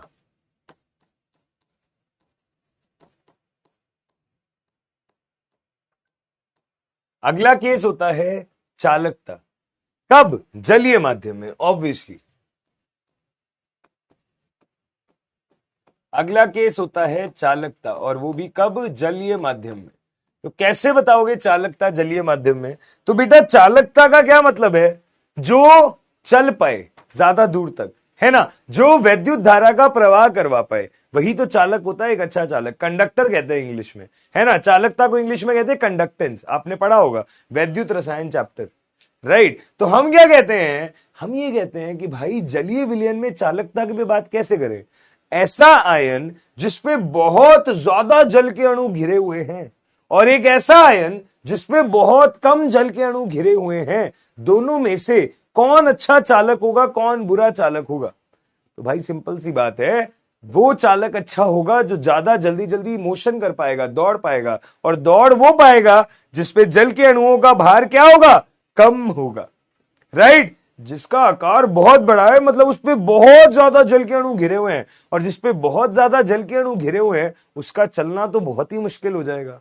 जबकि जिसपे जल के अणु ज्यादा नहीं घिरे हुए उसका चलना क्या होगा, आसान।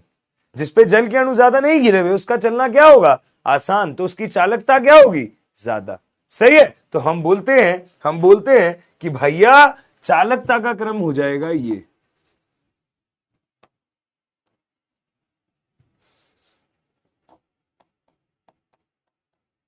Li plus aqueous, Na plus aqueous, K plus aqueous,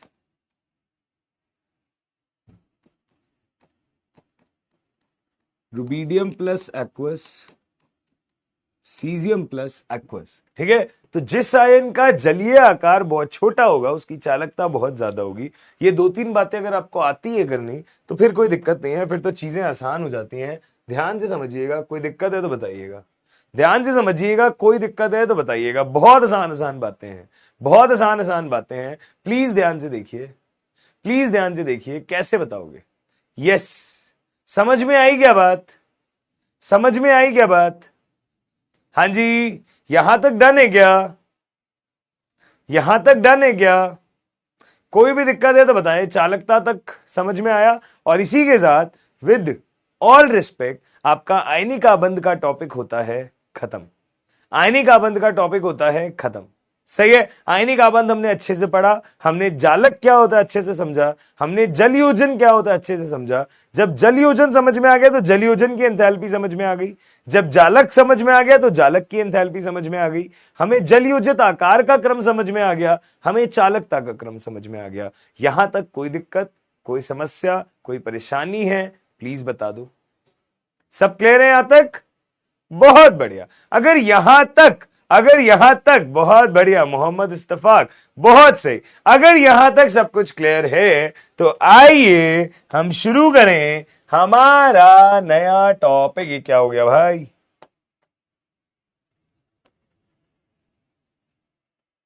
आओ दोस्त, शुरू करते हैं एक नया टॉपिक।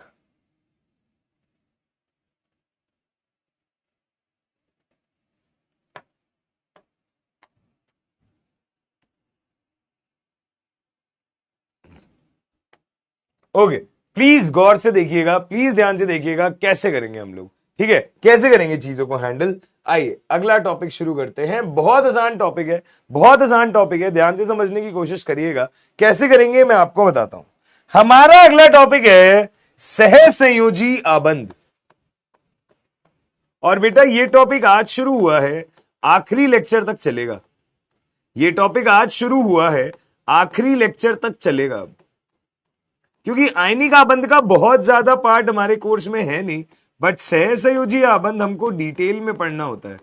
ठीक है, इसे इंग्लिश में कहते हैं कोवेलेंट बॉन्ड।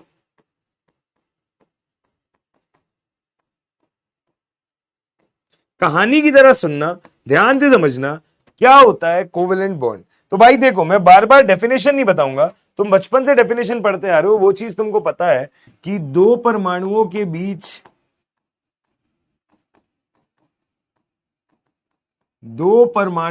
बीच इलेक्ट्रॉन की साझेदारी से बनने वाला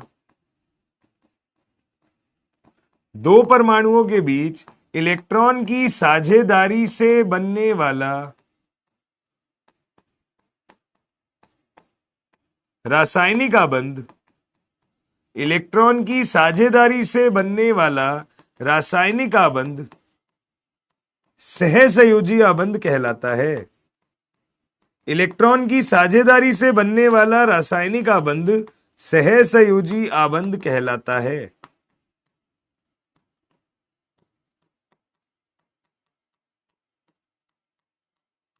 ठीक है, दो परमाणुओं के बीच इलेक्ट्रॉन की साझेदारी से बनने वाला रासायनिक आबंध सहसंयोजी आबंध कहलाता है। यह बात आपको पता है कि इलेक्ट्रॉन का शेयरिंग होता है। मैं आपको यह बोलना चाह रहा हूं इलेक्ट्रॉन का शेयरिंग क्यों होता है ना। तो यार देखो, अगर मैं तुमसे कहूं इलेक्ट्रॉन का शेयरिंग क्यों होता है, तो भाई तुम सिंपल सी बात है, तुम बोलोगे सर अष्टक पूरा करने के लिए। मैं बोलूंगा अष्टक क्यों पूरा करना होता है, तो तुम कहोगे सर स्थायित्व के लिए। मैं कहूंगा भाई स्थायित्व अष्टक से ही क्यों आता है, तो तुम कहोगे सर ये लुईस की अवधारणा थी। लुईस का यह कहना था कि अक्रिय गैसें दुनिया में सबसे ज्यादा स्थायी हैं। इनर्ट गैसेस जो हैं वो दुनिया में सबसे ज्यादा स्थायी हैं। क्यों सबसे ज्यादा स्थायी है, क्योंकि उनका अष्टक पूर्ण रूप से बंद है। मतलब उन्होंने 8-8 इलेक्ट्रॉन पूरे कर रखे अपने अष्टक में, उनका ऑक्टेट पूरा है, इसलिए वो अपने आप को काफी स्टेबल महसूस करते हैं। अगर वो अपने आप को काफी स्टेबल महसूस करते हैं, अपना ऑक्टेट उन्होंने कंप्लीट कर रखा है, तो इसका क्या मतलब है, इसका मतलब यह है कि भाई साहब दुनिया में हर किसी को अगर स्टेबल होना है, लुईस का यह मानना था दुनिया में हर किसी को अगर स्टेबल होना है, अगर स्थायित्व का प्रदान करना है, स्थायित्व गेन करना है, तो इसका मतलब इलेक्ट्रॉन की शेयरिंग होनी चाहिए। लुईस बाबा का यह सिंपल कहना था कि अगर दुनिया में कोई स्टेबल अपने आप को करना चाहता है तो इलेक्ट्रॉन का युग्मन करने की बजाय मतलब उनको शेयरिंग कर लो। ठीक है, और शेयरिंग करने से भी अष्टक पूरा कर लो। तो लुईस बाबा का सीधा यह अवधारणा थी, हम ये बात लिख भी देंगे, देखिएगा ध्यान से। लुईस की अवधारणा के अनुसार या लुईस के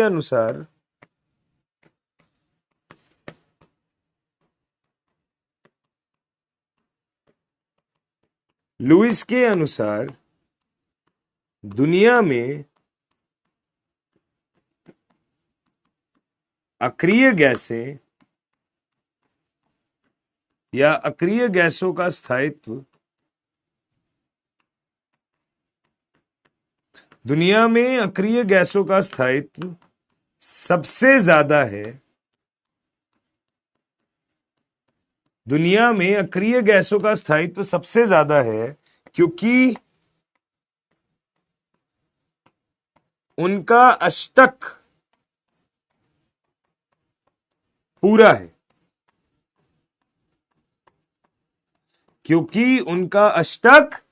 है, लुईस के अनुसार दुनिया में अक्रिय गैसों का स्थायित्व सबसे ज्यादा है क्योंकि उनका अष्टक पूरा है। इस वजह से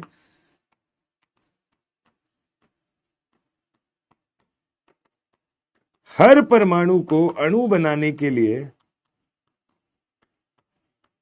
हर परमाणु से अणु बनाने के लिए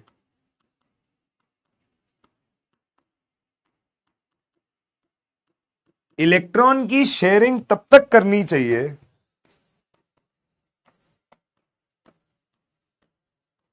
इलेक्ट्रॉन की शेयरिंग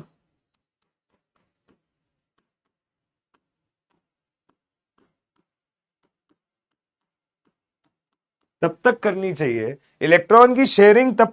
चाहिए जब तक उनका अष्टक पूरा ना हो। आप लोग सोचते होंगे सर इतना लिखते क्यों हैं? मैं लिखता इसलिए हूं ताकि तुम लोगों को सुन सुन के याद हो जाए। ठीक है, जब तक उनका अष्टक पूरा ना हो। तो लुईस का यह मानना था कि दुनिया में स्थायित्व गेन करने का एक ही तरीका है, अष्टक पूरा करना। जो अष्टक पूरा कर पा रहे हैं वो स्थायी है, जिनमें अष्टक पूरा नहीं हो पा रहा वो अस्थायी हैं। ये लुईस का मानना था। मैं ये नहीं कह रहा ये हमेशा सही बात है, बट मैं सिर्फ इतना सा कह रहा हूं कि लुईस का ये मानना था। अगर लुईस का ये मानना था तो इसके आधार पे उसने अपना अष्टक नियम बनाया, और उसका अष्टक नियम ये था, उसका नियम ये कहता है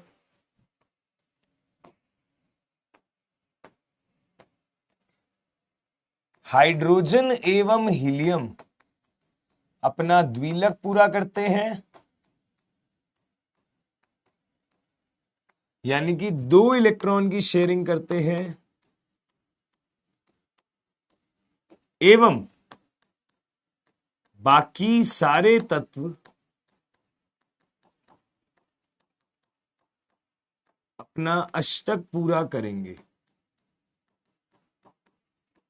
अपना अष्टक पूरा करने की कोशिश करेंगे।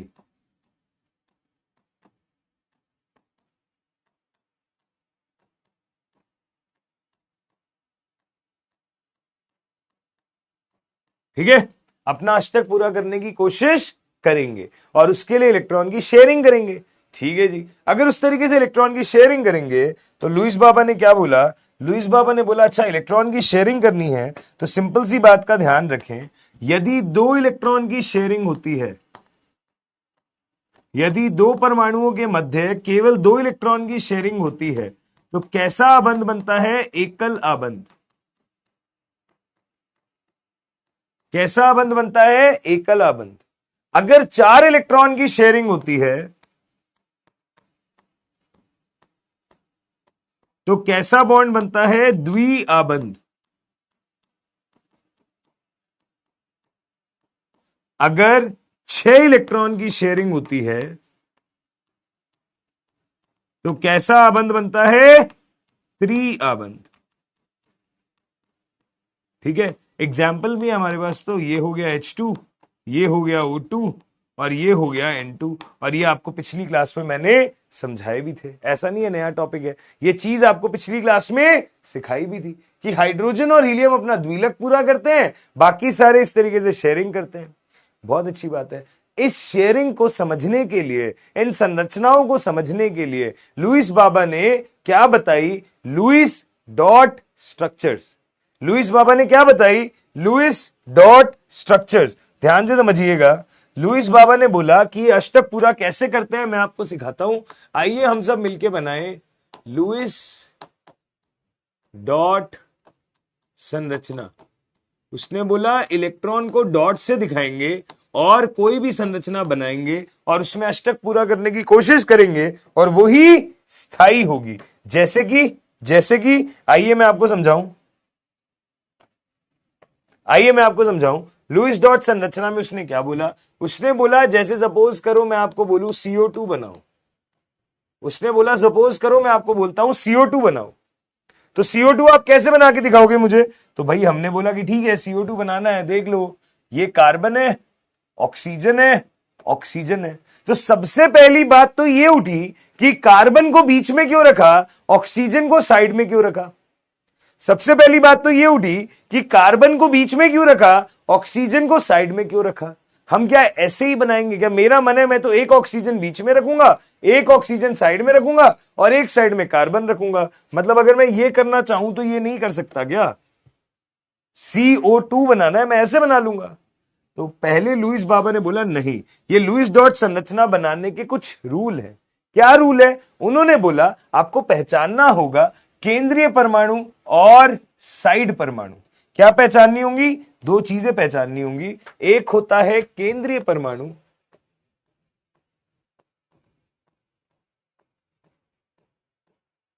जिसे हम इंग्लिश में कहते हैं सेंट्रल एटम। ठीक है, केंद्रीय परमाणु जिसे हम इंग्लिश में कहते हैं सेंट्रल एटम। ठीक है, और एक क्या होता है? एक होता है साइड परमाणु,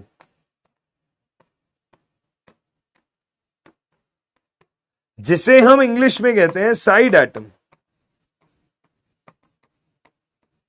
ठीक है, साइड एटम।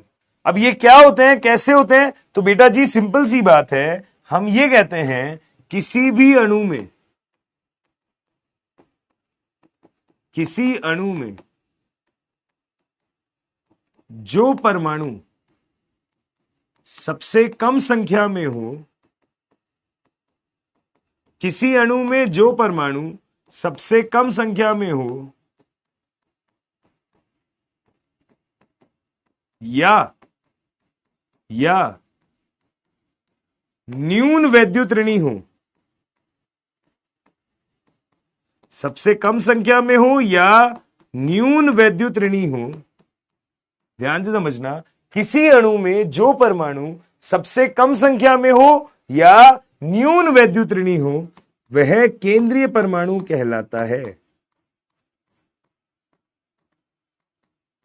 वह केंद्रीय परमाणु कहलाता है। ठीक है, जो परमाणु सबसे कम संख्या में हो या न्यून वैद्युत ऋणी हो, वो केंद्रीय परमाणु कहलाता है। और उसके अलावा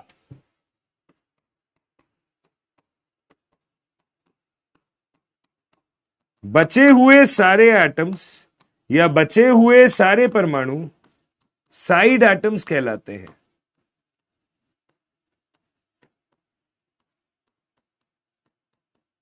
बचे हुए सारे परमाणु साइड एटम्स कहलाते हैं। ध्यान से देखिएगा, कोई भी दिक्कत है तो बताएं, कोई भी समस्या है तो समझाएं, है ना। अब अगर ये चीज है तो अब मैं CO2 में जज कर सकता हूं कि यदि CO2 है तो मुझे पता है कार्बन एक ही है, ऑक्सीजन दो है, तो कार्बन आपका केंद्रीय परमाणु होगा, जिसे इंग्लिश में कहते हैं सेंट्रल एटम। ठीक है, या मैं इसको आपसे बोला करूंगा Ca। ठीक है, और ऑक्सीजन ज्यादा संख्या में है, ऑक्सीजन हो जाएगा बेटा मेरा साइड एटम। इसे हम लोग बोलेंगे ऐसे। तो CO2 में केंद्रीय परमाणु होगा कार्बन, जो बीच में लगेगा, बचे हुए सारे होंगे साइड एटम, जो साइड में लगेंगे। तो ऑक्सीजन आपका साइड एटम, कार्बन आपका सेंट्रल एटम। तो ये आपका कार्बन है, इधर आपका एक ऑक्सीजन है, इधर आपका एक और ऑक्सीजन। ठीक है, ये बात समझ में आई। अब बॉन्ड कैसे बनेगा वो सोचना है, तो सुनना ध्यान से। सबसे पहले क्या करो, इनके संयोजी कोश के इलेक्ट्रॉन गिन लो। तो कार्बन का परमाणु क्रमांक है 6, 2,4। कार्बन के संयोजी कोश में है 4 इलेक्ट्रॉन। कार्बन के संयोजी कोश में है 4 इलेक्ट्रॉन, 1 2 3 4। मैंने ऐसे 4 इलेक्ट्रॉन लगा दिए। ऑक्सीजन परमाणु क्रमांक 8, 2,6। संयोजी कोश में हो गए 6 इलेक्ट्रॉन। तो मैंने बोला ये लो ऐसे कर देते हैं, 1 2 3 4 5 6। ठीक है, ऐसे इधर भी देख लो, 1 2 3 4 5 6। ध्यान से देखना क्या समझा रहा हूं मैं। ठीक है, अब आप देखो, हर परमाणु क्या करना चाहेगा, अपना अष्टक पूरा करना चाहेगा। तो ऑक्सीजन के पास खुद के 6 इलेक्ट्रॉन है, इसे अष्टक पूरा करने के लिए सामने वाले से 2 इलेक्ट्रॉन की आवश्यकता है। ऑक्सीजन के पास खुद के 6 इलेक्ट्रॉन है, अष्टक पूरा करने के लिए सामने वाले से 2 इलेक्ट्रॉन चाहिए। इस ऑक्सीजन के पास भी खुद के 6 इलेक्ट्रॉन है, सामने वाले से 2 इलेक्ट्रॉन चाहिए। ठीक है, जो बीच वाला कार्बन है, जो बीच वाला कार्बन है उसमें 4 इलेक्ट्रॉन है, जो बीच वाला कार्बन है उसमें 4 इलेक्ट्रॉन है। इसे अष्टक पूरा करने के लिए कितने और चाहिए, 4 और चाहिए। तो ऑक्सीजन को तो चाहिए 2 और कार्बन को चाहिए 4। तो भाई पहली बात तो ये ऊपर नीचे कार्बन रखने का कोई तुक नहीं है, क्योंकि आमने सामने वाले इलेक्ट्रॉनिक बॉन्ड बनाएंगे। तो ध्यान से देखना, पहले हम ऑक्सीजन को खुश करने की कोशिश करते हैं। तो हमने बोला इसको रखेंगे ऐसे। ठीक है, कुछ लोग कार्बन और ऑक्सीजन के इलेक्ट्रॉन को अलग करने के लिए एक जगह डॉट बनाते हैं, एक जगह क्रॉस बनाते हैं, कैसे भी कर लो। अब देखो, कार्बन पे 4 इलेक्ट्रॉन है, इस ऑक्सीजन पे 6, इस ऑक्सीजन पे 6। बात को समझने की कोशिश करें, अगर यहां पे 4 इलेक्ट्रॉन है तो कार्बन को 4 और चाहिए। तो इस कार्बन ने बोला कि मेरे पास 2 है, इस ऑक्सीजन को 2 की जरूरत और है। तो क्यों ना मैं कुछ ऐसा करूं कि इस ऑक्सीजन को खुश करने के लिए अपने 2 इलेक्ट्रॉन इस ऑक्सीजन के साथ शेयर कर लूं। इसी तरह इस ऑक्सीजन पे 6 है, इसे 2 की जरूरत और है। तो ये लो भाई, कार्बन के 2 इलेक्ट्रॉन इसके साथ में शेयर कर लिए। जबकि ऐसा करने पे क्या हुआ, ऑक्सीजन का अष्टक हो गया पूरा, क्योंकि 6 खुद पे थे, 2 इसने सामने वाले कार्बन के शेयर कर लिए। इस ऑक्सीजन का अष्टक भी हो गया पूरा। 6 खुद पे थे, 2 इसने सामने वाले कार्बन से शेयर कर लिए। जबकि अगर आप इस बीच वाले कार्बन को देखेंगे तो 4 तो इस पे खुद पे थे, 2 अगर इस ऑक्सीजन ने इस कार्बन से शेयर करे हैं तो ये कार्बन भी तो इस ऑक्सीजन के 2 शेयर कर रहा है। ऐसे ही अगर इस ऑक्सीजन ने इस कार्बन के 2 शेयर करे हैं तो ये बीच वाला कार्बन भी तो सामने वाले ऑक्सीजन के 2 शेयर कर रहा है। टोटल 4 की शेयरिंग जब ही तो हो रही है जब 2 इधर के और 2 उधर के हैं। तो बीच वाले कार्बन पे 4 इलेक्ट्रॉन की शेयरिंग इधर है, 4 इलेक्ट्रॉन की शेयरिंग उधर है। ओवरऑल कार्बन का अष्टक है पूरा, ओवरऑल कार्बन का अष्टक भी है पूरा। उसने 4 खुद के थे, 2 इधर से शेयर कर लिए, 2 उधर से शेयर कर लिए, टोटल अष्टक पूरा। तो इस तरीके से आप देखेंगे 4 इलेक्ट्रॉन की शेयरिंग है, इधर भी 4 इलेक्ट्रॉन की शेयरिंग है, और जब 4 इलेक्ट्रॉन की शेयरिंग होती है तो बॉन्ड बनता है डबल बॉन्ड। जब 4 इलेक्ट्रॉन की शेयरिंग होती है तो बॉन्ड कैसा बनता है? डबल बॉन्ड बनता है। ध्यान से देखिएगा,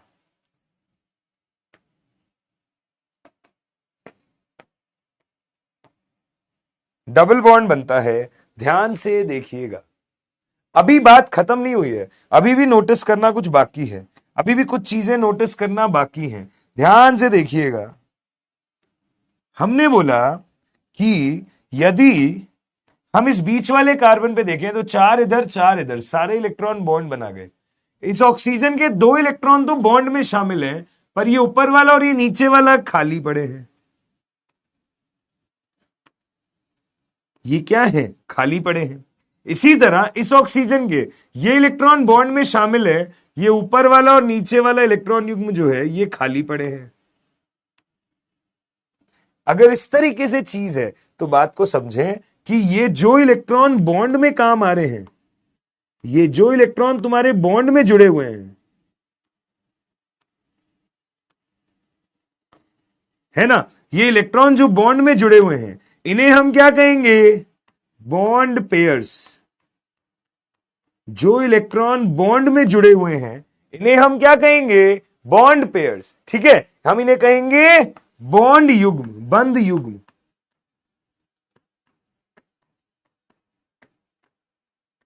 और जो इलेक्ट्रॉन आपके ये खाली पड़े हैं, जो इलेक्ट्रॉन आपके ये खाली पड़े हैं बेटा, इन्हें हम कहेंगे अब से लोन पेयर्स। ऐसे ये भी हमारे पास में क्या होंगे? Lone pairs.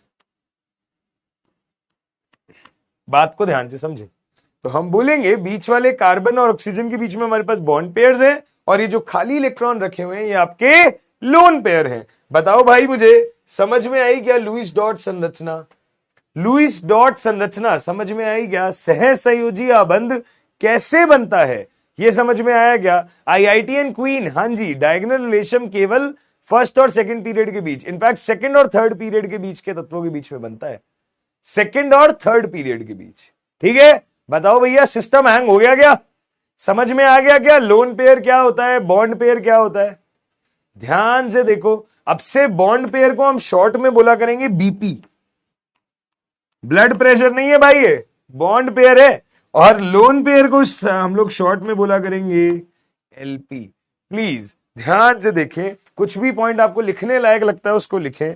हम पानी पी लेते हैं फिर आगे बातचीत करते हैं। यस, ध्यान से देख लो भाई।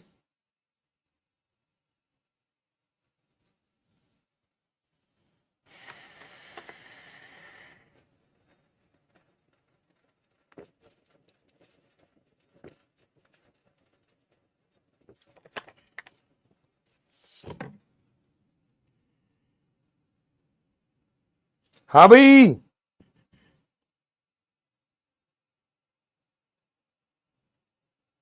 कोई दिक्कत, कोई समस्या भैया? यहां तक सब कुछ क्लियर है?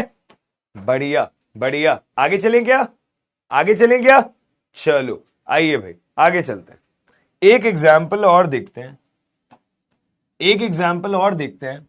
ठीक है, एक क्या, इनफैक्ट 3 एग्जाम्पल और देखते हैं, टाइम है अभी हमारे पास। 3 एग्जाम्पल और देखते हैं फिर चीजों को पैकअप करते हैं। मैंने बोला CH4 बनाते हैं, मैंने बोला आइए NH3 बनाते हैं, मैंने बोला आइए H2O बनाते हैं। ठीक है, कैसे कैसे क्या क्या बनेगा, ध्यान से देखिए।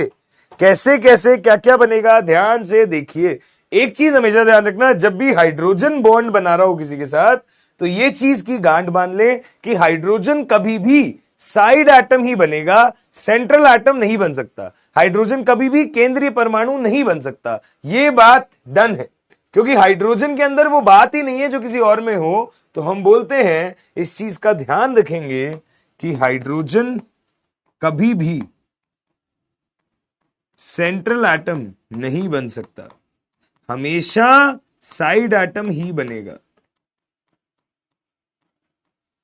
हाइड्रोजन कभी भी सेंट्रल एटम नहीं बन सकता, हमेशा साइड एटम ही बनेगा। ध्यान से देखें अब, CH4 कैसे बनता है, मेथेन का अणु कैसे बनता है, अमोनिया का अणु कैसे बनता है, जल का अणु कैसे बनता है, समझने की कोशिश करते हैं। अगर मैंने CH4 की बात करी तो कार्बन है, संयोजी कोश में है 4 इलेक्ट्रॉन। कार्बन के संयोजी कोश में है 4 इलेक्ट्रॉन। हाइड्रोजन है, हर जगह होता है 1 इलेक्ट्रॉन, परमाणु क्रमांक ही 1 है, संयोजी कोश में 1 ही इलेक्ट्रॉन है। इसीलिए हमने कहा था, क्योंकि संयोजी कोश में 1 ही इलेक्ट्रॉन है, तो हाइड्रोजन के लिए 7 इलेक्ट्रॉन की शेयरिंग करना बहुत मुश्किल होगा। उसका 1 इलेक्ट्रॉन किसी सामने वाले के 1 के साथ ही शेयरिंग कर पाएगा। इसीलिए हाइड्रोजन अपने संयोजी कोश में अधिकतम 2 इलेक्ट्रॉन ही रख सकता है, उससे ज्यादा नहीं रख सकता। इसलिए वो द्विलक बनाता है, अष्टक नहीं बनाता। अगर ऐसा है तो आप ध्यान से देख पा रहे होंगे, कार्बन पे खुद पे 4 इलेक्ट्रॉन है, उसको 4 की और जरूरत है। हाइड्रोजन में सब जगह 1-1 इलेक्ट्रॉन है, उसको 1 की और जरूरत है। तो हर जगह जो हाइड्रोजन है वो कार्बन के 1-1 इलेक्ट्रॉन को शेयर करके अपना द्विलक पूरा कर लेगा। हर जगह हाइड्रोजन जो है वो कार्बन का 1-1 इलेक्ट्रॉन शेयर करके अपना द्विलक पूरा कर लेगा। अगर वो द्विलक पूरा कर लेगा तो जो बीच वाला कार्बन है, इस पे 4 खुद के थे, 4 उसने हाइड्रोजन की भी तो शेयर करें, तो हर जगह 2-2 इलेक्ट्रॉन की शेयरिंग करके उसने भी अपना अष्टक पूरा कर लिया। हर जगह 2-2 इलेक्ट्रॉन, 2 इधर 2 इधर 2 इधर 2 इधर करके कार्बन ने भी अपना अष्टक पूरा कर लिया। तो हम बोलेंगे CH4 बनता है ऐसे। CH4 बनता है ऐसे। अच्छा, हम लोग बोलेंगे 4 बॉन्ड पेयर, 0 लोन पेयर।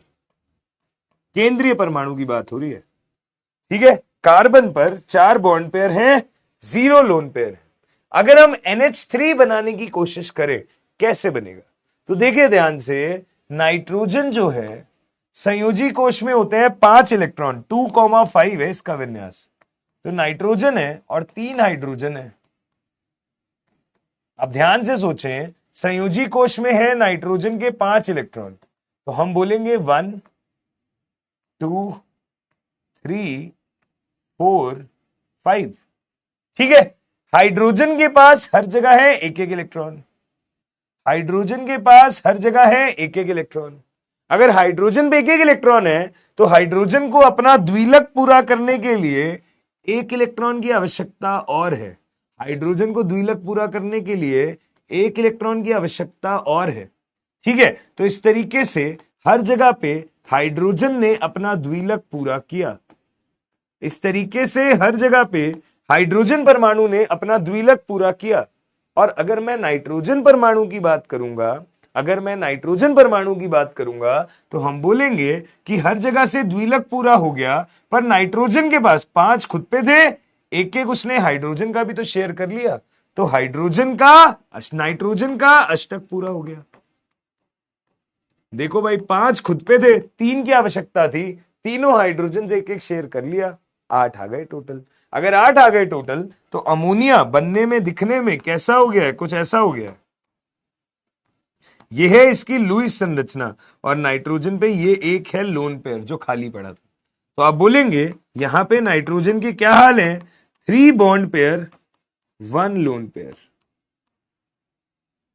सही बात है जी, बहुत अच्छी बात है। 3 बॉन्ड पेयर 1 लोन पेयर, यहां 4 बॉन्ड पेयर 0 लोन पेयर। अगर मैंने H2O की बात करी तो बीच में है ऑक्सीजन, इधर एक हाइड्रोजन है, इधर एक हाइड्रोजन है, राइट। तो ध्यान से देखिएगा, हाइड्रोजन के पास तो 1-1 इलेक्ट्रॉन ही होता है और उसको जरूरत भी 1-1 की है, पर जो ऑक्सीजन है उसके पास 6 इलेक्ट्रॉन है। जो ऑक्सीजन है उसके पास 6 इलेक्ट्रॉन है। अगर 6 इलेक्ट्रॉन है तो देखना 1 2 3 4 5 6। मैंने ऐसे क्यों लिखा? क्योंकि यार हाइड्रोजन के सामने 1 इलेक्ट्रॉन होना जरूरी है, क्योंकि उसको अपना द्विलक पूरा करना है, ऑक्सीजन को अष्टक पूरा करना है। ऑक्सीजन पे 6 इलेक्ट्रॉन ऑलरेडी है। अगर वो हाइड्रोजन का एक एक शेयर कर लेगा तो उससे फायदा ये होगा कि हाइड्रोजन भाई का तो द्विलक पूरा हो जाएगा, हाइड्रोजन भाई का तो द्विलक पूरा हो जाएगा, ऑक्सीजन भाई का अष्टक पूरा हो जाएगा। हाइड्रोजन भाई का तो द्विलक पूरा हो जाएगा, ऑक्सीजन भाई का अष्टक पूरा हो जाएगा। तो हमें दिख रहा है 2 इलेक्ट्रॉन की शेयरिंग हो रही है। अगर ऐसा केस है तो आपको समझ में आया, ये ऑक्सीजन है, यहां एक हाइड्रोजन है, यहां एक हाइड्रोजन है। थोड़ा टेढ़ा क्यों हो गया? क्योंकि आप देखो ऑक्सीजन पे 2 लोन पेयर है, 2 लोन पेयर की वजह से शेप थोड़ी सी बेंट हो जाती है, 2 ऑक्सीजन की वजह से शेप थोड़ी सी बेंट हो जाती है। तो आपको यह समझ में आएगा कि यहां ऑक्सीजन पे हमारे पास में दोस्त 2 बॉन्ड पेयर है और 2 ही लोन पेयर है। तो इस तरीके से मैंने CH4 बना के देखा, NH3 बना के देखा, H2O भी बना के देखा। बताओ भाई कोई डाउट है क्या? यहां तक कोई प्रॉब्लम, कोई समस्या, कोई परेशानी? जल्दी से देखें और जल्दी बताएं। आप लोगों के लिए होमवर्क है, आप लोगों के लिए होमवर्क है, कार्बोनेट आयन बना के आना। कार्बोनेट आयन ट्राई करके आना। संकरण आगे पढ़ेंगे, बहुत आगे पढ़ेंगे, अभी समय लगेगा। संकरण में 2-3 लेक्चर लग जाएंगे। यहां पे देखें भाई ध्यान से। तो हमने बेसिकली लुईस का अष्टक नियम पढ़ा और हमने ये देखा कि लुईस के हिसाब से हर परमाणु अपना अष्टक पूरा अगर कर ले तो वो दुनिया में स्थायी रह सकता है। सिर्फ हाइड्रोजन और हीलियम के लिए ये फैसिलिटी है कि वो अपना द्विलक पूरा कर सकते हैं, ठीक है। परंतु हम अगली क्लास में आके ये चीज देखेंगे कि ये जो लुईस का फॉर्मूला था, ये जो लुईस का कथन था, ये 100% सही नहीं था। इसमें क्या गलतियां थी और इससे चीजें कैसे बेटर बनी, और जो तुम लोग बोल रहे हो बंद कोटि क्या होती है, बंद संख्या क्या होती है, बंद लंबाई क्या होती है, इन सब चीजों के बारे में बातचीत करेंगे, मगर नेक्स्ट क्लास में। तो अगली क्लास तक के लिए सब कुछ अच्छे से पढ़ के आइएगा, ठीक है। अगली क्लास में मिलते हैं और बेटर चीजें पढ़ते हैं और अच्छी थ्योरीज को पढ़ते हैं।